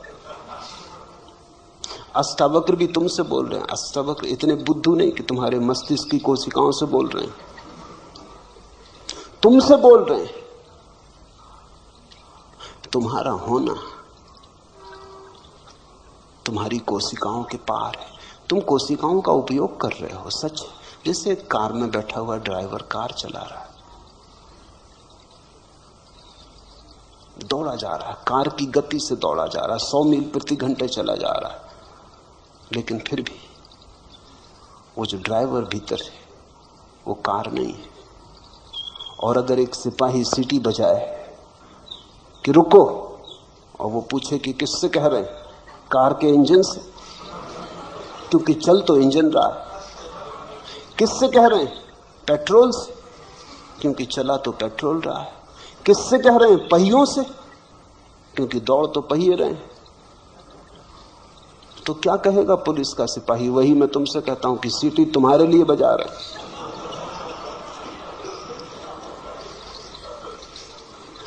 यदि आप आत्मा को जगा रहे हैं तो भी बात व्यर्थ है, क्योंकि आत्मा तो जागी ही हुई है।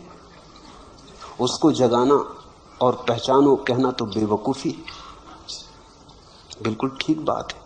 आत्मा तो जागी हुई रही, उसको जगाने का कोई उपाय नहीं, और हम उसको जगा भी नहीं रहे। मामला कुछ ऐसा है कि तुम बने हुए पड़े हो, जागे हुए पड़े और आंखें बंद किए।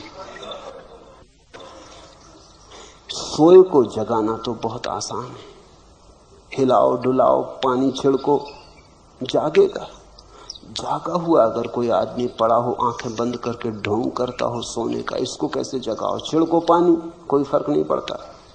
हिलाओ डुलाओ, वो हिल डुल के फिर करवट लेके सो जाता है। पुकारो नाम, सुन लेता है, बोलता नहीं। ऐसी तुम्हारी हालत है। जागे हुए को जगाना कोई अर्थ नहीं रखता, लेकिन जागा हुआ सोने का बहाना कर रहा है। इसलिए जगाने की जरूरत है। सोए हुए को जगा नहीं रहे, क्योंकि आत्मा सो नहीं सकती। जो सोया है वो शरीर है, जो शरीर है उसे जगाया नहीं जा सकता, और जो आत्मा जागी हुई है उसे जगाने का कोई अर्थ नहीं। बिल्कुल ठीक कहते हो, बड़े ज्ञान की बात कह रहे हो, मगर उधार होगी, क्योंकि खुद की समस्या आई होती तो पूछते ही नहीं। अष्टावक्र या मैं उसको जगा रहे हैं जो जागा हुआ है और भूल गया कि हम जागे हुए। जो जागा हुआ है और सोने के बहाने में पड़ गया है, सोने का खेल खेल रहा है। इसलिए तो कठिनाई है जगाने में, बड़ी कठिनाई है। आप लोगों को भ्रम में तो नहीं डाल रहे हैं। तुम सोचते हो लोग भ्रम में हैं, नहीं। अगर लोग भ्रम में नहीं हैं तो निश्चित ही मैं भ्रम में डाल रहा हूं। मगर अगर लोग भ्रम में नहीं हैं तो भ्रम में डाले कैसे जा सकेंगे? इतने बुद्ध पुरुष भ्रम में डाले जा सकते हैं। और अगर लोग भ्रम में, तो जो मैं कर रहा हूं वो भ्रम के बाहर लाने की चेष्टा है। जो भी तुम हो उससे उल्टा मैं कर रहा हूं। अगर तुम सोचते हो तुम भ्रम में हो तो ये चेष्टा जगाने की। अगर तुम सोचते हो तुम जागे हुए हो तो ये चेष्टा तुम्हें भ्रम में डालने की। लेकिन अगर तुम जागे हुए हो तो कौन तुम्हें भ्रम में डाल देगा? ख्याल रखना, तुम्हारे अतिरिक्त तुम्हें भ्रम में कोई भी नहीं डाल सकता।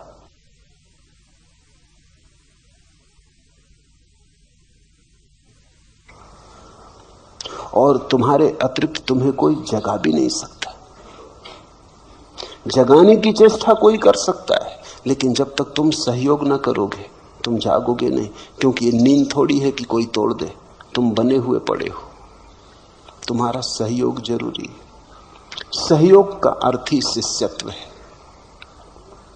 सहयोग का अर्थ ही है कि कोई जगाने वाले के पास तुम जाते हो, तुम कहते हो मेरी पुरानी आदत हो गई अपने को धोखा देने की, जरा मुझे साथ दें, जरा मुझे सहारा दें कि इस आदत के बाहर निकाल लें। एक युवती मेरे पास आई और उसने कहा कि उसे कुछ मादक द्रव्य लेने की आदत हो गई, बाहर आना चाहती, बड़ी आकांक्षा है बाहर निकल आने की, बड़ी आतुर है कि किस तरह बाहर निकल आए। लेकिन वो जो आदत पड़ गई मादक द्रव्यों की वो इतनी गहरी हो गई है, वो शरीर की कोशिकाओं में पहुंच गई। अगर न ले मादक द्रव्य तो ऐसी पीड़ा और बेचैनी सारे शरीर में होती कि न तो सो सकती, न उठ सकती न बैठ सकती तो लेना ही पड़ता है, और लेती है तो पीड़ा होती मन को कि ये क्या जाल हो गया। अब वो मेरे पास आई कि मुझे बाहर निकालने आपके हाथ का सहारा चाहिए। बस ऐसी ही अवस्था है। जन्मों जन्मों तक सोने के अभ्यास को तुमने बहुत गहरा कर लिया है, जागे हुए को सोने के भ्रम में डाल दिया है, सम्राट को भिखारी मान लिया, लेकिन इतने जन्मों तक माना है कि आज अपने ही अभ्यास के कारण सिर्फ सुन लेने से कुछ नहीं होता। तुम मेरी बात सुन ले सकते हो, उससे कुछ भी ना होगा जब तक कि तुम उसे गुनो ना, जब तक कि तुम राजी ना हो जाओ। तुम्हारे अतिरिक्त तुम्हें कोई जगा ना सकेगा। नहीं तो एक बुद्ध पुरुष काफी था, शोरगुल मचा के सबको जगा देता, ढोल डमास पीट देता और सबको जगा देता। इधर 100 आदमी सो रहे हो तो एक आदमी जगाने के लिए काफी, वस्तु तो आदमी की भी जरूरत नहीं, अलार्म घड़ी भी जगा देती। एक आदमी आ जाए और ढोल पीट दे, सब उठ जाएंगे, घंटा बजा दे, सब उठ जाएंगे। लेकिन ये क्यों नहीं हो सका कि बुद्ध पुरुष हुए, महावीर हुए, अष्टावक्र हुए, कृष्ण हुए, क्राइस्ट हुए, जरथुस्त्र, लाओत्सु, इन लोगों ने ऐसा क्यों ना किया कि जोर से घंटा बजा देते, सारी पृथ्वी जाग जाती। घंटा खूब बजाया, मगर कोई सो रहा हो तो जागे। यहां बने हुए लोग पड़े, वो आंखें बंद किए पड़े, वो सुन लेते हैं घंटे को, वो कहते हैं बजाते रहो, देखें कौन हमको जगाता है। जब तुम जागना चाहोगे तो जागोगे। भ्रम में मैं तुम्हें डाल नहीं सकता, भ्रम में तो तुम हो। अब और भ्रम में तुम्हें क्या डाला जा सकता है? तुम्हें और भी भटकाया जा सकता है। तुम सोचते हो और कुछ भटकने को बचा है। इससे नीचे तुम और गिर सकते हो, गिरने की कोई और जगह है? लोभ जितना तुम्हारे भीतर है, इससे थोड़ा इंच भर और ज्यादा हो सकता है। क्रोध तुम्हारे भीतर है, इससे थोड़ा और ज्यादा हो सकता है, एक रत्ती मासा। वासना ने जैसा तुम्हें घेरा है, और वासना बढ़ सकती। तुम आखिरी जगह खड़े हो। जो प्रथम होना चाहिए वो आखिर खड़ा है, जो सम्राट होना चाहिए वो भिखमंगा होकर खड़ा है। इससे पीछे तुम अब जा भी नहीं सकते, इसके पार गिरने का उपाय भी नहीं। तुम्हें भ्रम में डालने की कोई सुविधा नहीं है। कोई डालना भी चाहे तो डाल नहीं सकता। हाँ, कोई इतना ही कर सकता है, ज्यादा से ज्यादा तुम्हारे भ्रम बदल दे। एक भ्रम से तुम उब जाओ तो दूसरा भ्रम दे दे। यही साधु सन्यासी करते रहते। संसार का भ्रम उखड़ने लगा, ऊब पैदा होने लगी, खूब जी ली, अब कुछ सार नहीं, देख लिया तो अध्यात्म का भ्रम पैदा करते। कहे कि चलो अब स्वर्ग का मजा लो, अब थोड़ा पुण्य करो, त्याग तपस्या करो, स्वर्ग में अप्सराएं भोगो। यहां बहुत भोग ली, कुछ पाया नहीं। यहां चुल्लू चुल्लू शराब पीते रहे, वहां बहिश्त में फिरदौस में झरने बह रहे शराब के, डुबकियां लगाना। यहां क्या रखा है? स्वर्ग में स्वर्ण के महल हैं, हीरे जवाहरातों के वृक्ष हैं, वहां मजा लो। कल्प वृक्ष हैं, उनके नीचे बैठो। यहां तो रोना पीना, रोना धोना खूब कर लिया, लेकिन ये नया भ्रम है। मैं तुम्हें कोई नया भ्रम नहीं दे रहा, मैं तुमसे सिर्फ इतना कह रहा हूं, काफी भ्रम देख लिए, अब थोड़ा जागो। साक्षी भाव कैसे भ्रम हो सकता है, थोड़ा सोचो। सिर्फ साक्षी होने को कह रहा हूं, जो भी है उसे देखने को कह रहा हूं। कुछ करने को कहता तो भ्रम पैदा होता। तुमसे कहता कि ये छोड़ के ये करो तो भ्रम पैदा होता। तुमसे सिर्फ इतना ही कह रहा हूं, जो भी कर रहे हो, जहां भी हो, भोगी हो, योगी हो, जो भी हो, हिंदू हो, मुसलमान हो, मस्जिद में, मंदिर में हो, जहां भी हो, जागो, जाग के देखो। जागने में कैसे भ्रम हो सकता है? जागे हुए आदमी को भ्रम की कोई संभावना नहीं रह जाती। नींद में सपने होते हैं, जागने में कैसे सपना हो सकता है? और यदि लोग सुख दुख में प्रतिक्रिया करना छोड़ दें तो वे पशु या पेड़ पौधे जैसे तो नहीं हो जाएंगे। पहली तो बात, तुमसे किसने कहा कि पशु और पेड़ पौधे तुमसे खराब हालत में? तुमने ही मान लिया। पेड़ पौधों से भी तो पूछो, पशुओं से भी तो पूछो, थोड़ा पशुओं की आंख में भी तो झांक के देखो। ये भी आदमी का अहंकार है कि वो सोचता है वो पशुओं से ऊपर। और पशुओं की इसमें कोई गवाही भी नहीं ली गई। ये भी बड़े मजे का बात है। एक तरफा निर्णय कर लिया है, अपने आप ही निर्णय कर लिया है। अगर पशुओं में भी इस तरह की किताबें लिखी जाती होंगी, शास्त्र रचे जाते होंगे, तो उनने भी लिखा होगा कि आदमी बहुत गया बीता जानवर। मैंने तो सुना है कि बंदर एक दूसरे से कहते हैं कि आदमी पतित बंदर। डार्विन कहता है कि आदमी बंदर का विकास है, लेकिन डार्विन कौन सी कसौटी? बंदरों से भी तो पूछो, दोनों पार्टियों से तो पूछ लेना चाहिए। बंदर कहते हैं आदमी पतित है, उनकी बात में समझ में आता। बंदर वृक्षों पे, तुम जमीन पे हो, पतित हो। बंदर ऊपर है, तुम नीचे हो। किसी बंदर से टक्कर लेकर तो देखो, तो शक्ति बढ़ी कि खोई? जरा एक वृक्ष से दूसरे वृक्ष पे छलांग लेकर तो देखो, हड्डी पसली टूट जाएंगी। तो कला आई कि गई, ये तुमसे किसने कह दिया? ये खुद ही मान लिया। ये बड़े मजे की बात है। आदमी की बीमारियों में एक बीमारी है कि आदमी मानता है कि वो सबसे ऊपर है। फिर पुरुषों से पूछो तो वो मानते हैं वो स्त्रियों से ऊपर। स्त्रियों से भी नहीं पूछे, स्त्रियों की इसमें कोई गवाही नहीं ली गई, इस पर कोई वोट नहीं हुआ कभी। क्योंकि पुरुषों ने शास्त्र लिखे, जो मन में था लिख लिया।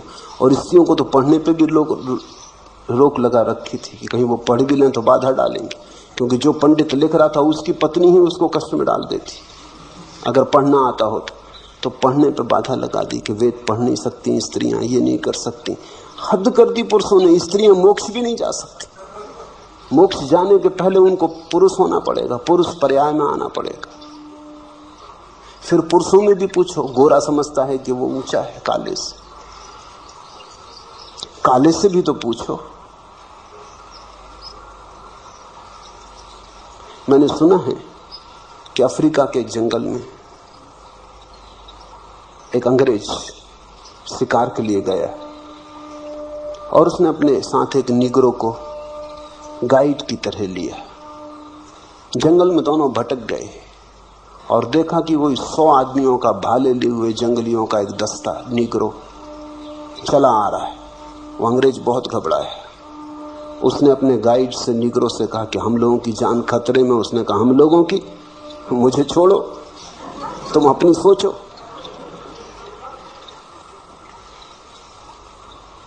मेरी क्यों खतरे में होगी?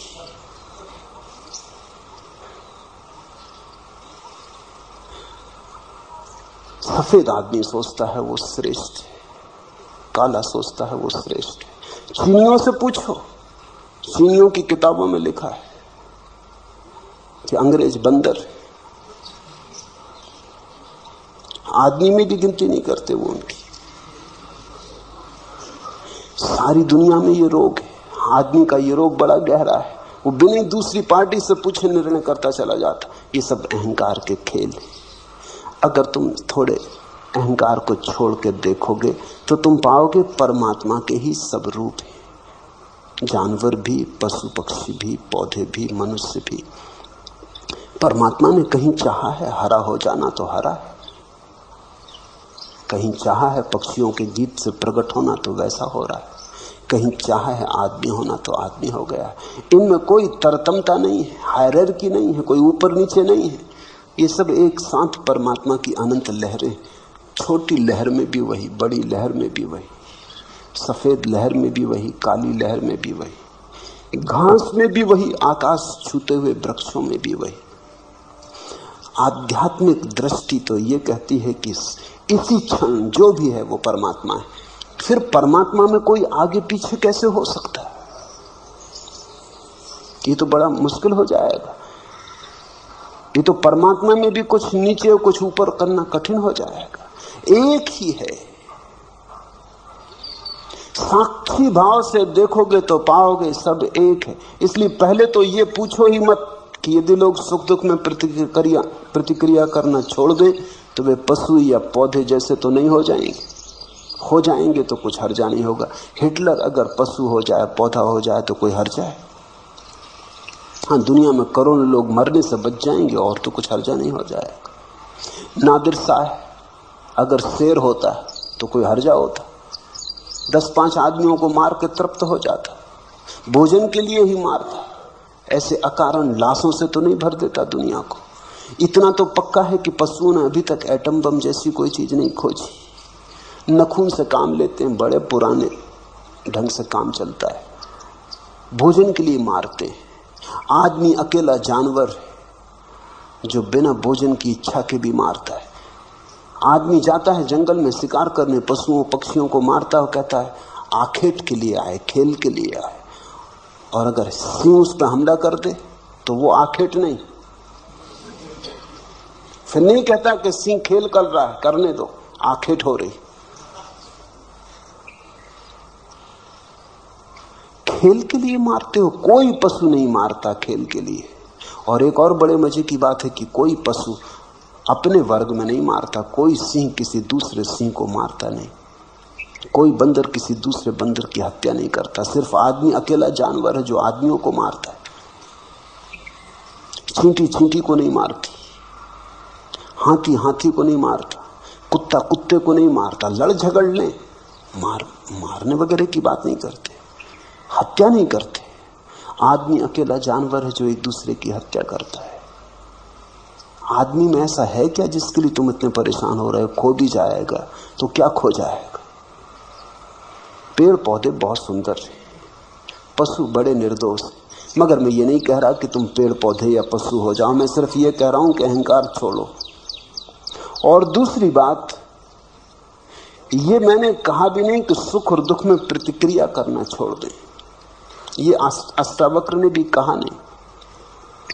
सुख दुख में समता रखने का अर्थ सुख दुख में प्रतिक्रिया करना छोड़ देना नहीं है। सुख दुख में समता रखने का अर्थ केवल इतना ही है कि मैं साक्षी रहूंगा। दुख होगा तो दुख को देखूंगा, सुख होगा तो सुख को देखूंगा। इसका यह अर्थ थोड़ी है कि जब तुम बुद्ध को कांटे चुभाओगे तो उनको दुख नहीं होता। बुद्ध को कांटे चुभाओगे तो तुमसे ज्यादा दुख होता है, क्योंकि बुद्ध तुमसे ज्यादा संवेदनशील है। तुम तो पथरीले हो, बुद्ध तो कोमल कमल की तरह। तुम जब बुद्ध को कांटे चुभाओगे तो बुद्ध को पीड़ा तुमसे ज्यादा होती, लेकिन पीड़ा हो रही शरीर में, बुद्ध ऐसा जान के दूर खड़े रहते। देखते हैं पीड़ा हो रही, जानते हैं पीड़ा हो रही, फिर भी अपना तादात्म्य पीड़ा से नहीं करते। जानते हैं मैं जानने वाला हूं, ज्ञाता स्वरूप। प्रतिक्रिया छोड़ने को नहीं कह रहे हैं। ये नहीं कह रहे हैं घर में आग लग जाए तो तुम बैठे रहना तो तुम बुद्ध हो गए, भगना मत बाहर। भागते समय भी जानना कि घर जल रहा है, वो मैं नहीं जल रहा। और अगर शरीर भी जल रहा हो तो जानना कि शरीर जल रहा है, मैं नहीं जल रहा। इसका ये मतलब नहीं कि शरीर को जलने देना, शरीर को बाहर निकाल लाना। शरीर को कष्ट देने के लिए नहीं कह रहे हैं। प्रतिक्रिया शून्य होने का अर्थ हुआ कि तुम पत्थर हो गए, जड़ हो गए। तो बुद्ध पत्थर नहीं है, बुद्ध से बड़ा करुणावान कहां पाया तुमने? अष्टावक्र पत्थर नहीं हो गए होंगे, प्रेम की धारा बही। तो जिनसे प्रेम का झरना बहा उनकी संवेदनशीलता बढ़ गई होगी, घट नहीं गई होगी। उनके पास महाकरुणा उतरी। लेकिन तुम गलत व्याख्या कर ले सकते हो। और जिन्होंने पूछा है थोड़े शास्त्रीय बुद्धि के मालूम होते, थोड़ा बुद्धि में कचरा ज्यादा है, कुछ पढ़ लिया, सुन लिया, इकट्ठा कर लिया, वो काफी चक्कर मार रहा है। वो सुनने नहीं देता, वो देखने भी नहीं देता, वो चीजों को विकृत करता चला जाता है। राही रुके सब, भीतर का पानी अधहंसा, बाहर जमी बर्फ है। एक तरफ छाती तक दलदल अगम, बाढ़ का दरिया एक तरफ है। मनमानी बह रही हवाएं, जंगल झुके हुए सब, राही रुके हुए सब। बंद द्वार, अधखुली खिड़कियां, झांक रही कुछ आंखें। सूरज के मुंह पर संध्या की काली अनगिन तीर सरीखी चुभती हुई सलाखें। अपने चेहरे के पीछे चुप, सहमे लुके हुए सब, राही रुके हुए सब। अपने चेहरे के पीछे चुप, सहमे लुके हुए सब, राही रुके हुए सब। ये जो चेहरे मुखौटे बुद्धिमानी के, पांडित्य के, शास्त्रीयता के, इनके पीछे कब तक छुपे रहोगे? ये जो विचारों की परतें हैं, इनके पीछे कब तक छुपे रहोगे? इन्हें हटाओ, भीतर शुद्ध चैतन्य को जगाओ। दृष्टा की तरह देखो, विचारक की तरह नहीं। विचारक का तो अर्थ हुआ मन की क्रिया शुरू हो गई। तो अगर अष्टावक्र को समझना हो तो चैतन्य, शुद्ध चैतन्य की तरह ही समझ पाओगे।